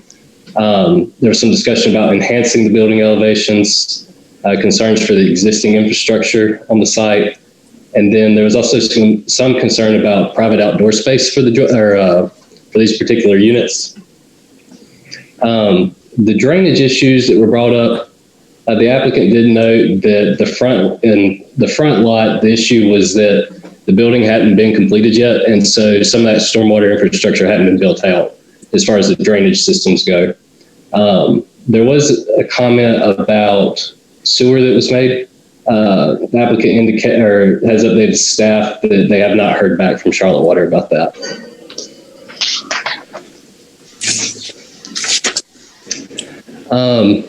So for the staff recommendation, holistically, we do recommend approval of the project. We don't see an issue with adding an additional unit. And then once we come to some compromise about updating the building elevations, if we're able to reach a compromise, we do recommend or suggest recommending making a recommendation of approval.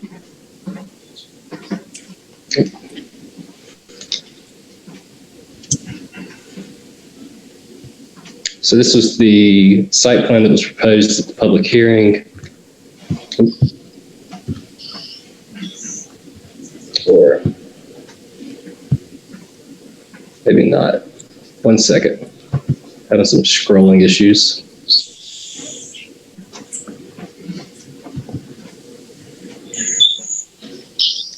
These were the elevations that were submitted at the time.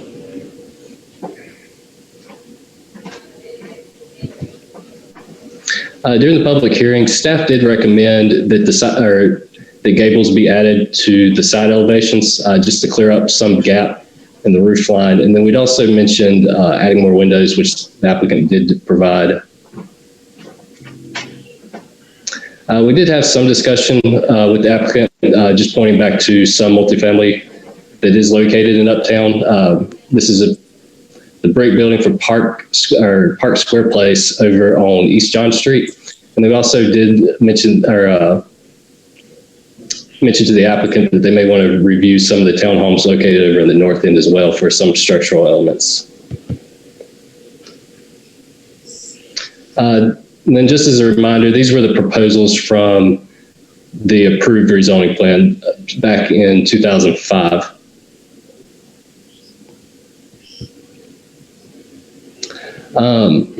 And then so the updates.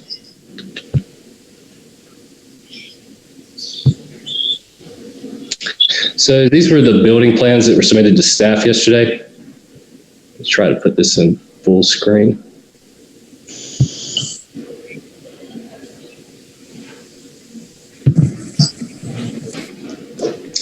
So some changes that were made. They did move they did add gables to the side of the building. They removed two dormers from the front elevation. The roof lines were staggered. They did rework the entryways. The porches were removed. Eliminated the porches. They reworked some of the windows. They reduced the total number of gables on the front and rear elevations. The center units were then grouped together by entryways on the front and the rear elevations. This also grouped the garages directly beside each other. They eliminated shutters from the window, eliminated hardy siding on the rear gables, added stone headers, and then they also added some planter boxes to the first floor windows.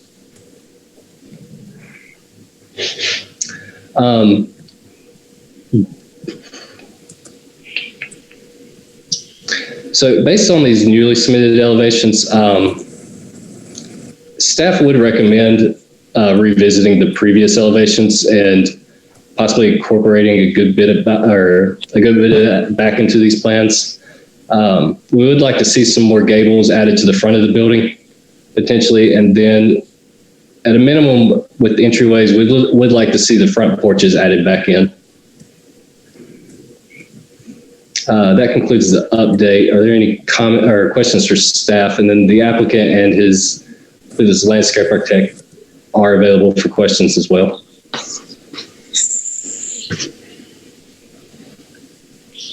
I have a comment or two, but I will hold those for the applicant.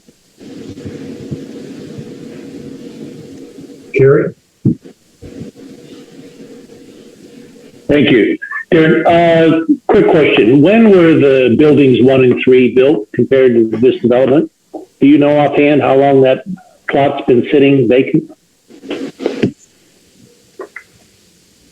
I know everything was approved back in 2005. I'm not sure the exact dates that the other two were built. That's something that I can look up on the GIS system if you would like right quick. Well, the reason for my question is just that I find it a little bit uneasy that we've had water runoff problems for since that time frame, because this particular pad wasn't secured or wasn't controlled or prepped properly so that there was water runoff. Did we have a different developer back in that time frame, or is this the same developer? I believe this is a different developer. I can let the applicant speak to that, though. Well, okay, and I appreciate that. The other question I have is on the site drawing at the top under the site tabulation, where the buildings are listed, there's a term called unit area. Is that the square footage of each of the units, or is that something else? Tomorrow, I think you have an executive committee meeting with... 1 second. So if you look at building 1, for example, has 3 30-foot townhouses. The unit area is 1849. The total area is 5547. What I'm trying to get to is what's the difference in size between all 3 of the buildings in these units. It looks like the proposed building is a good 225 square feet smaller per unit. If I read this correctly, that's what I'm trying to determine. Okay, so I know how you feel about it, but how are you? Yes, I believe those were square. Those were the square foot or the totals for the actual units. And this was something that was kind of brought up too in the public hearing. So even though the buildings were being narrowed, or I guess the individual units were being narrowed. Wonderful. Let me just pull up the... I'm sorry. Yeah, if I recall from the public hearing, I thought the question was raised and the answer was these are not significantly smaller because we've been able to somewhat change how the footprint is going together as far as usable space. But this says it's 225 square feet smaller, so that's why my confusion of the question. I've asked Doug not to... Yeah, I think that the overall footprint of the building is going to stay approximately the same, but they were going to end up being somewhat smaller to be able to be placed in the same location. You know, this is right. I'm sure the applicant. We can move it closer to the sidewalk even before anybody. So from the original rezoning, there was a condition that each unit within inside the building yeah, but there wasn't be at least a minimum of 1,250 square feet. Yeah, so we've got time. Yeah, this now states 1,500, correct? That's correct. Or you said needs 1,500? No, it does. It states, I believe, in the notes that the minimum will at least exceed 1,500. Thought I saw that on the design notes. But that's fine. Again, Mike, I'll hold my question about. I'm not sure I understand why we need to add a unit. So that's where I'm coming from. I'm trying to understand what's the necessity in doing so, especially when the development has already got units that are in place and have been there for quite a while and are larger in total size. There was also some concern, if I remember, from some of the people who attended the public hearing about what would happen to the market values of their properties given these properties and their size, footprint, etc., as well as the conditions for runoff and the sewer problems that we still don't have an answer for this evening. Okay, thank you. Yeah.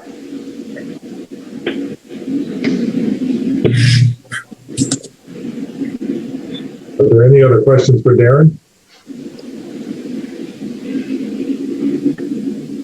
So, I may be misremembering this, but and I know the developer will tell us this, but I thought the square footage question was either addressed by second floor or additional space near the garage or something, unless I'm confusing it with another development. Right. So can you still see my screen where I switched over to Google Maps on the screen share? or The elevations right now. okay. 1 second. Let me reshare that. Banners? You mean the two-sided banners? So these are the units that were behind. So in the original design, the roof line did come all the way back down to the first floor above the garages. And so even though they were narrowing the units, they were able to get additional square footage by actually raising that roof line back up In other words, if you're to the second on one floor. side, they're only going to see their faces if they're traveling in one direction. We can. Yeah, they got additional square footage in the design that they're proposing, but they still did not get back to the original square footage of the other units if the site statement is correct. They're still 225 square feet smaller. Thought on that was That's a question for the developer. on each side, and that way it would give us. This is Dave. I can answer that. But the current units, I believe, on average, are about 2,300 square feet. I have not been able to reconcile that difference between the 1849 and the 2,300 that they are. The size of the units themselves, from a footprint standpoint, are roughly 30 feet by. They do vary in size from 53 to 55 feet in length, 30, and they're all 30 feet wide, with two exceptions of the two end units currently of the current 9 that have been built.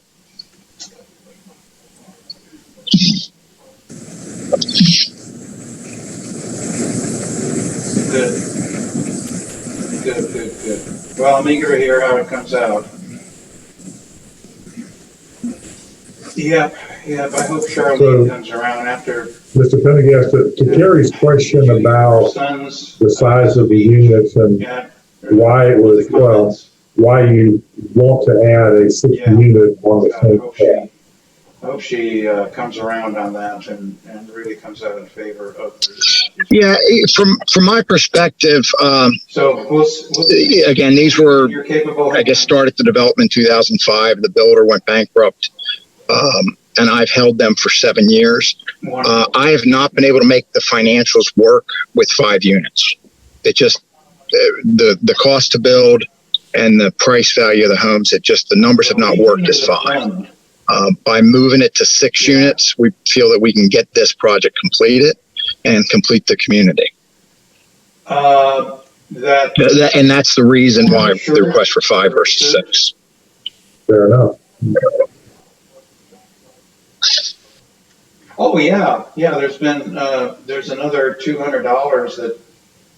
Are there any other questions for the applicant? Well, I can't pull it up right now, but yeah, they just another $200. Real quick, so the financials don't work because you can't charge enough money for the 5 unit development, because I mean whatever the market price is not enough for that build out. The challenge was that when these were originally developed in 2007, the original units were sold for about $270,000. All right, well. And obviously, when the market dropped in 2008 through 14, that hurt that. It only recently became effective to be able to look at contemplating the building again. And when we looked at it and trying to keep the footprint, and go to 6 units with the build cost, being able to spread some of the land across 6 makes it that finally the numbers work to be able to financially be able to build 6 and sell them versus let it sit as a vacant lot. So I just have we look at it periodically and determine that 6 is really the only way that it makes economic sense to develop these lots right now. I don't anticipate that getting better because of the price values right now to the cost of construction. It's a pretty, just trying to find that nice balance. So 6 with the current conditions seem to work with financial models. But since you analyze it, what would you have to sell those 5 units as originally zoned for in order to make it financially viable? I guess that's kind of a back-ended way of asking the same question, but probably over $400,000, and I don't think there's anywhere near that potential to do that right now. It doesn't fit when you look at the we're butting up downtown to the residential area. But of the 11 properties in the near area that have an assessed value over 200,000, 9 of them are these 9 townhouses. So I'm trying to find that balance of the value of the townhome, the cost to build, and the neighborhood we're in. Of course, making sure, from my perspective, I know that was one of the questions that came up prior. Mr. Johnson, was around the values of the neighborhood and so forth. So certainly, from our standpoint, these units are being designed to modernize what was originally done. And based on some of the feedback we got in the public hearing and working with staff, we're trying to find a compromise to use some of the design elements in the current 2 buildings we have, the building across the street and the building on John Street, and try to blend in so it's a blended building, if you will.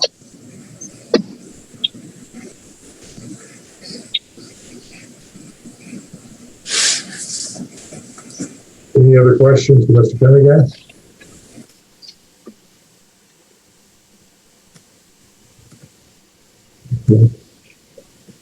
Carrie? Whether Darren or Mr. Pendergrass clarify again the greenway connectivity, since I don't see that on this particular drawing or site plan. Is there going to be a connectivity? Is there not? What was the final decision there?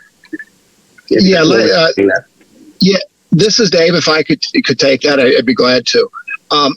The greenway is not on these lots. We just recently, as a homeowner association, acquired the common area in question. We just got that in December. I have gone back to the executive board and the HOA, and everyone is amenable to making an easement available to the town to be able to change the entry to the greenway. I think we really need to see what the request is before everyone's willing to agree to that. We have, and I've identified to Darren, areas that we are fine with. And again, I don't know how many people are familiar with that Sadie area avenue. If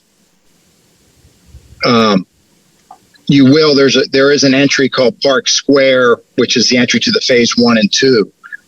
We have roughly 145 feet of frontage to Sadie Drive beside the last lot. So thank you, Darren.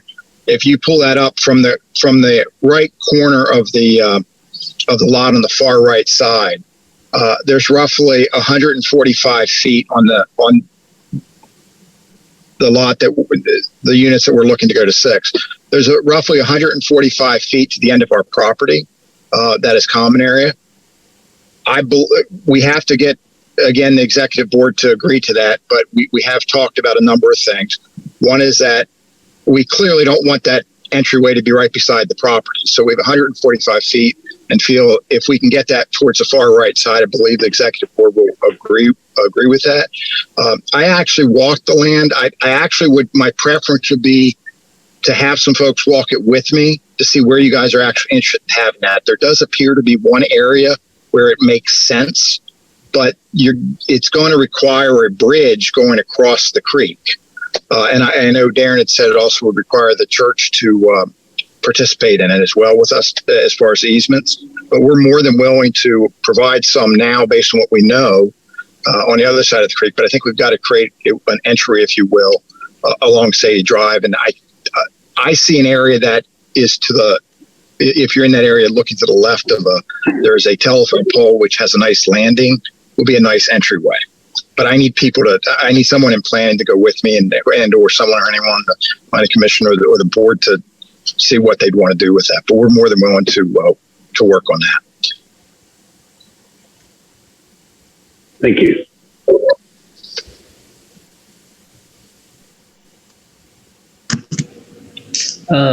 Just to kind of re-highlight that too with a different view. Up in the northern section in the wooded area, the easement would come back down to the property line, and then the town would be responsible for working with Presbyterian Church to potentially gain the rest of that greenway easement back down into the trail.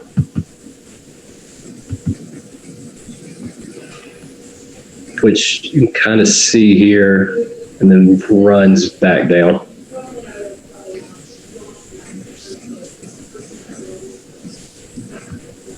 And Aaron, I think the other areas you're looking there is if you can look where the blue line is, which assumes the creek, we're fine with easements. The problem is we don't have enough easement around the creek there. As you get more towards the other buildings, we do have a little more space there that everyone is fine with granting easements for.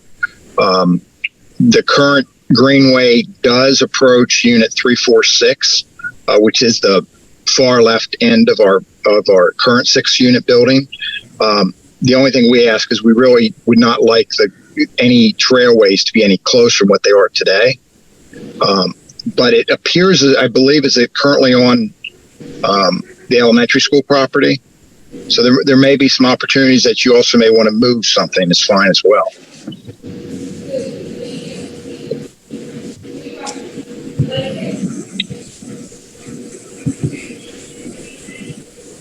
So at this point, the final determination of how the connection to the greenway will be made is really up in the air, but the intent is to do everything that you can to make that connection. Yeah, from talking with our HOA executive board, which I'm also the president of that, so I do get a vote in that. They already agreed, and I reached agreement with them that as long as it's on the north or west side of the creek, we can give any easement that's requested by the town to help you as far as trying to change up the trailway. I do think as far as if you would like to have a entryway on Sadie Drive, we really would like to know where that's going to be. Again, I believe it's about 100 to 120 feet in on that frontage. I believe there's a nice entryway possible. But I'd need someone to be able to say, yeah, that would work. And if it is, we could ask Brian at Urban Design to add the easements into the final site plan before we do the final plat. Okay. Are there any other questions for the applicant?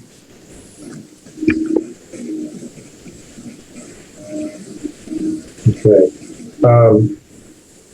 Just a comment, and Darren, when you pulled up that satellite view, and this is a question that Mr. Pennig asked too, it looked like the original configuration of that pad showed the two end buildings being larger than the three in the middle.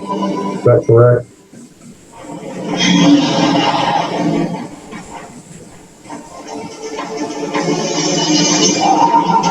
It didn't move. Maybe you did. I was born in Hvac. Okay. The reason I brought it up is it looks like.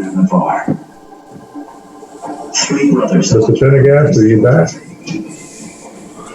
Okay.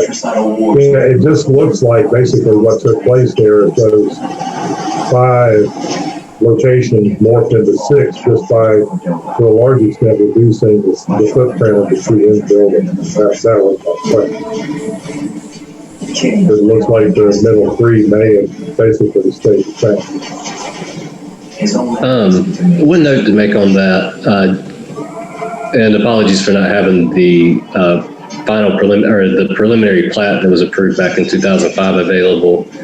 But the reason that these 2 inlets are actually larger from a parcel standpoint is because there is an 8-foot setback that's required. And so those parcels are a little bit wider to accommodate for that setback. Okay. I don't believe that the actual units themselves are any larger though. Okay, so moving to 6 units would affect that. Right. So any of the so once they go through the zoning approval, this will end up coming back as an amendment, or they'll essentially be amending that preliminary plat, and so the changes that are made to the final plat, they'll all be within that existing footprint. Otherwise, they would be taking land from the HOA. Okay.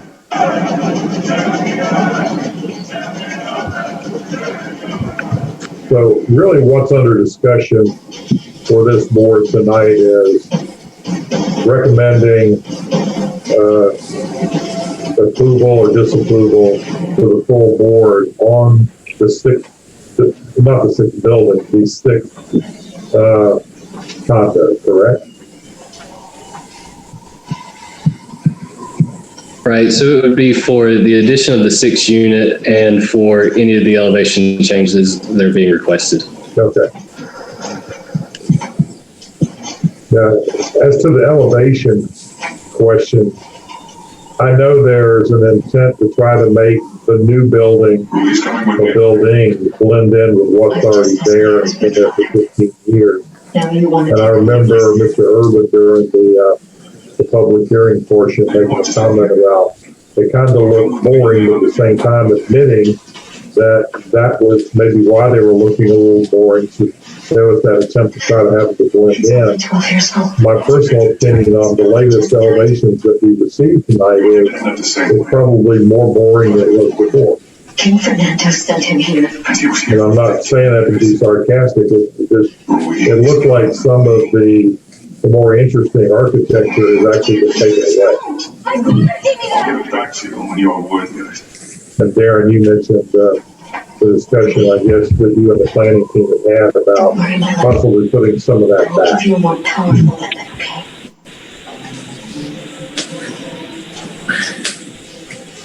Right. So I think from at least a staff perspective, we would like to see some of those gables added back to the front.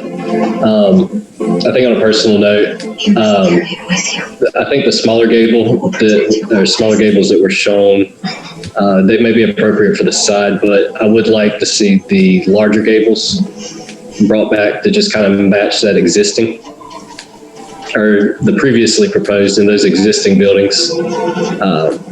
When I say the larger gables, I mean these versus these smaller brick ones. Right.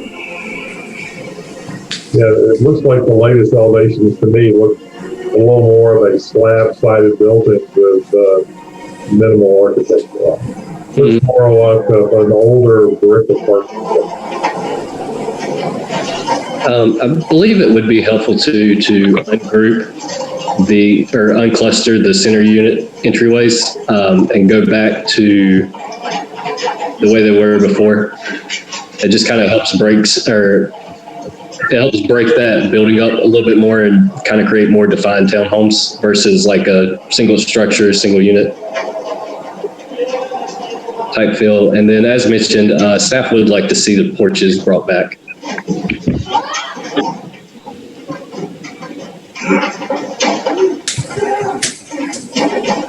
Darren, are you able to hear me? Yes, I can.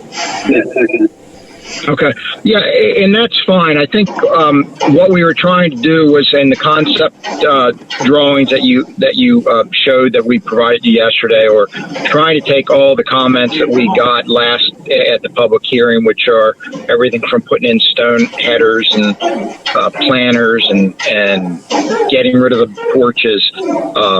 I'm fine going back to the bigger porches. You know, the recommendation wasn't for me to do that. So we showed you what it would look like. I don't particularly like it either. I think it's a challenge because in the downtown area, I haven't seen any large, 13 by 5 porches in the downtown area. So it does make sense to me to have a smaller entryway, but I like the porches. So it's 6 to 1 or half dozen other. I think it looks better with the porches. I'm also fine and glad to, between John and Brian, the architect and the engineering, to go through and reinsert some of the gables. I have another design we've talked about, which is basically taking, because we're adding the gable on the side, is creating 4 gables in the front versus the 6, because the 6th one with the side, it just didn't look right. And then also altering the roof line a little bit to give it some different characteristics there. But we're glad to work on those changes and reprovide those to you. In fact, to go through them and kind of blend the two, if you will. Well, the doors of her house forced open. She refused to enter. To me, the elevations that are on the screen right now do look considerably better than the latest one. It's official land for a house in the town lay on by force. And your husband was in the fields. Yes. I apologize, Mr. Foster. It's hard to hear you. You said the ones that have the submission from when we went over to public hearing, those designs, you like those better? I actually do prefer those, but that's just my personal opinion. Okay. I think the architecture looks much more appealing to me, including the porches.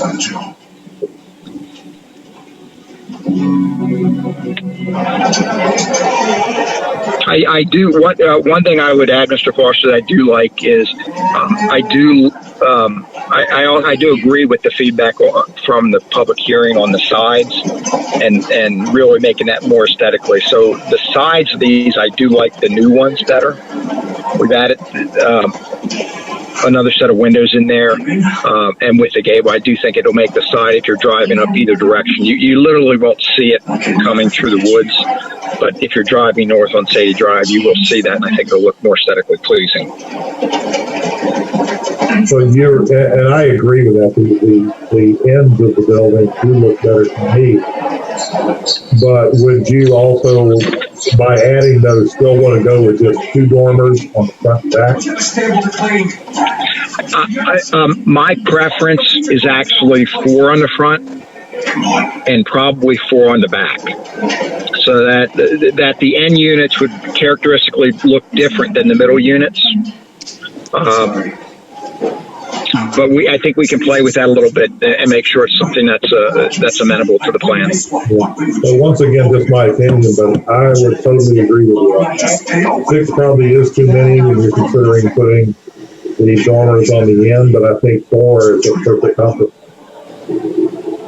And the reality is that the concept that Darren showed you there, where we went to the smaller porches and just a walk-in, when you do that, it makes perfect sense to group the middle units together, but it doesn't look great. So going back to basically it's a 5-foot bump out for those allows for that porch. We may look at how we do that, but I do like the singledness of each individual townhome having its own entryway, each individual townhome having its own. Everyone knows where it's at. Yeah, with the double doors, it almost looks like a duplex. I don't disagree with you. Again, we're trying to. We took some time to try to take the feedback we got to make it, what it looks like. I do like the stone headers better than shutters. I think it is a little more appealing to me. It is different from the other units. It's the same as what the first phase of Park Place looks like. The planners, they add some aesthetics on. I don't like them on second floors because no one seems to use them when you drive around town. I don't see them in use on the first floor. People do seem to use some. So I did like the addition of the planners, and I did like less shutters to show off the brick and the stone headers in the look. I don't know what anyone's opinion is of that, but that was the other trade-off trying to look at. I think they look a lot better than shutters personally, but trying to get that blend. I think the stone would help liven up the building while still keeping the building basically in line with what already exists.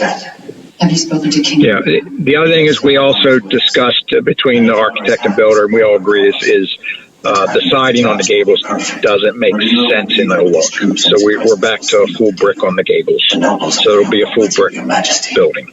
They await your signal to rise up against King Fernando. I feel like I'm taking on the role of John Urban tonight. You must return to Gary? Your Majesty. Thanks, Mike. A couple quick questions again, sir. One, the common areas. Do you have any defined green space, sitting areas for the residents in that community today? But no one's Are they developed in any way as a sitting area or any type of finish? Are they lawns?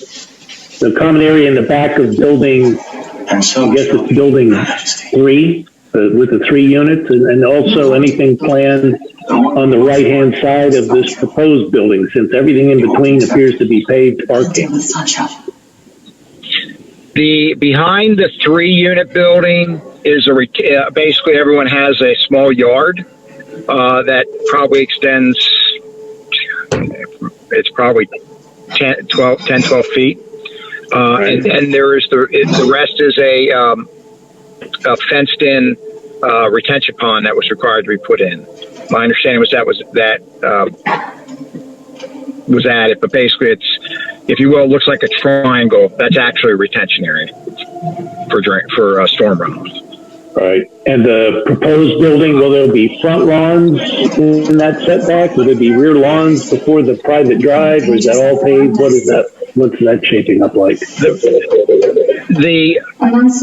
rear of the building, which is immediately in front of that 3-unit building, is really a driveway into the garages with 5 private spots. On the front, which is the Sadie Drive, to me is the front. The intent there is we'd like the owners to have the black wrought iron fencing in their courtyard, in a courtyard type setting. Okay. And the common area. 2 end units could maybe have a little bit larger, but because they own a little more property. Yeah. All right. And the common area to the right of building of the proposed building that's in that northern corner that we spoke about, there's about a 1.2 acre common area on the plot plan. It is 100% wooded. So it is. It's not. It's literally almost right up to the property line. It seems like the original developer cut down the trees for the lots, and everything else is woods. So if you were immediately on the other side of the property line are woods, and that's the area that we're talking at 145 feet as potential entryway for the greenway. Yeah, and I guess that's where I was going, not knowing how that land was being developed. If in fact we're able to work out something that provides some type of greenway connectivity, perhaps there's a way to give residents a little bit of a common area there, a resting spot, a gazebo, something that just lets them walk away from the concrete that goes from the front to the back and have an area where they could, sit, relax, congregate as a group of homeowners. Since there isn't anything else, we're not going to go sit in the middle of a retention pond. Just something that, again, just looking at the area now, again, at the risk of saying I wouldn't want you to cut down the trees to do it, but somewhere in that area, it would be nice to see if we could accommodate a little bit more green space than currently what's in the current thinking. That's all. Yeah, and again, we literally just purchased the land in December. So we had not really talked about what to do with it. The vast majority of it is restricted of any use. Right. Swim buffer. I understand. So don't worry. Yeah. So it's simple to do first. But once you get to and the only area that's really accessible is on the other side of the creek, which is what we're talking about, potential easement for the greenway.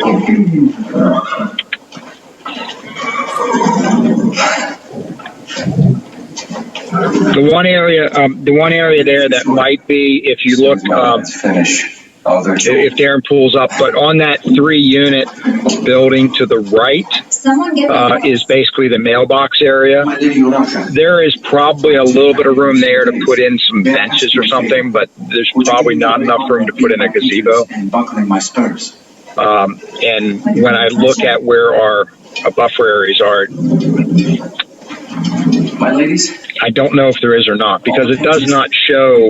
We do have it does show we have an ability to do something to the right of the proposed building that we're talking about tonight. The challenge is it is completely 100% wooded. More than words. Yes. Fortunio, sir. Like master, like servant. Do you have any other questions for the He's applicant? disrespecting your sisters now. He was only bowing, as Belito did you. Belito was to be nice. Any other questions for Darren? But Rui is just a page. I'll fix that. Okay. Come here, Rui. Do we have a motion on application 2020-724? I'm appointing you my new squire. Are you sure? Mm-hmm. It's that simple. What were you expecting? I'll make the motion. Hey, Jim? Sure.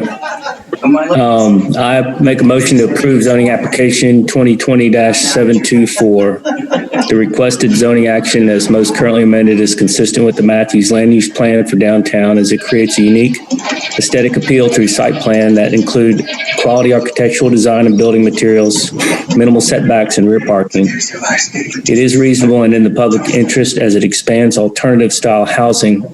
But I make the motion with the following conditions: that we add additional and larger gables to the design, re-add the porches to help merge the design with the surrounding buildings, agree to work with the town to provide an easement to allow access to the greenway, and also work with Charlotte to address any sewer and runoff issues.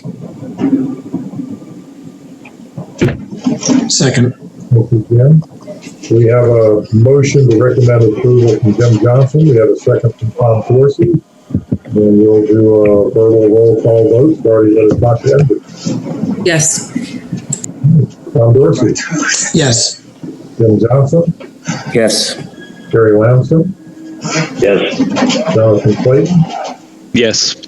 Mike Rowan. Approved. And I also vote to approve. So rezoning application 2020-724 for change of conditions is approved unanimously. Gentlemen, thank you for being with us tonight. Leave us alone. Thank you very much for your time.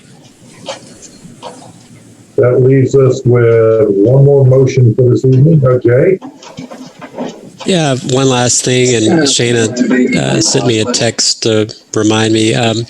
We are working on an initiative to, and I think Planning Board talked about this last year, to have more interaction amongst various town boards and committees. Yeah. And so we're having a discussion with the Cultural Diversity Committee to have a joint meeting with Planning Board. So this has kind of been thrown out. Their meetings fall the same night. They met tonight. Staff's recommendation has been that we look for an alternate date. I think it would be, we went over 2 hours on 2 items tonight, and we will probably have 4 items next month. So we've suggested that we look for an alternate date. So just be thinking about your calendars, and Shana, maybe you can send a doodle poll. I would throw out maybe the 3rd week in March, kind of between the town board meeting and our meeting of the 4th week. So let's see, that would be maybe the 16th or so, Tuesday the 16th, sometime that week. Craig, we won't be handling zoning matters, so you can come and hang out with us if you want, though. Thanks.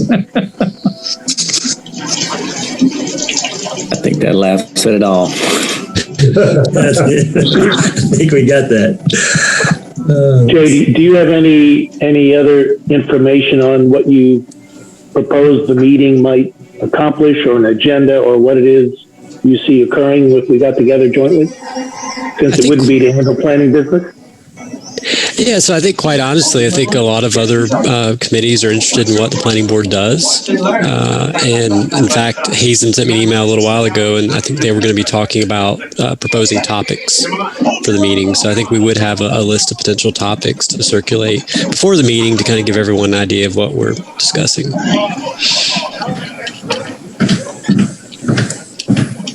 Hopefully during the year, maybe we could have meetings with all the different committees. And I hate to create extra meetings for everyone, but again, we're over 2 hours tonight, so. Yeah, I think we had maybe an overly long presentation on our first application tonight. I'm assuming we could have a set time limit on a meeting like that too. Yeah, I think so. And I was almost about to jump in. I didn't know if it would be appropriate for me to do so, but I think what we heard there in the first presentation of mine was more sales presentation. It would have been good for them to have seen the second. They could have seen all the side views and stuff that we tend to look at, because I guess they didn't think that was important. Well, he was wanting to not stop talking because he was afraid somebody would stop him. and maybe bring up the objection that we couldn't answer. Whatever. But I think that was a lesson learned from me tonight that maybe I should be a little quicker on occasion to jump in and say, as nice a way as I can you get to the point? There's only one thing we can do. Yeah, historically, and Craig, I know you've stepped in the past. This is not public hearing part 2. It's just look here, what the update here. These are the updates since the hearing. But I think it made it hard because everybody liked the concept, but didn't have enough real information. I took it from King Garcia's dead body. That was exactly my I'm sorry, to get back on the cultural diversity thing, the week in March between the two council meetings and the planning board meeting, would a Tuesday, that 16th, be okay? Or do y'all want me to send a doodle poll for like your availability that Monday through Friday of that week? I just looked, I'm okay on the Tuesday. I'm okay on Tuesday. Me too. Anyone not okay on Tuesday? Okay. 7? I'm okay. I would guess 7. We need to check with Kirsty first, Jay, or I'll throw out that date that works for us, and then we'll see what they come back with. We'll follow up.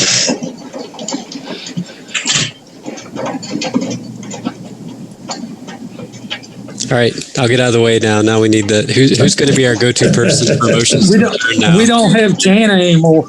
Yeah. We got a motion to adjourn. A motion to adjourn. Carry that torch. We have a third from Jonathan. Yeah, definitely. All right, so one final roll call vote for the evening. Natasha Edwards. Yeah. Tom Dorsey. Yes. Jim Johnson. Yes. Jerry Lamson. Adjourn. Yes. And Mike Rowley. Oh, yes. We are officially adjourned. Welcome once again to Prayog and Miranda. They won't all go on this long. Some might go on longer at the time. But we try to keep them to a minimum. We appreciate you joining us tonight. Look forward to the relationship. But if you're also Good night, everyone. Everyone enjoy the night. All right. All right. Good evening. Good night.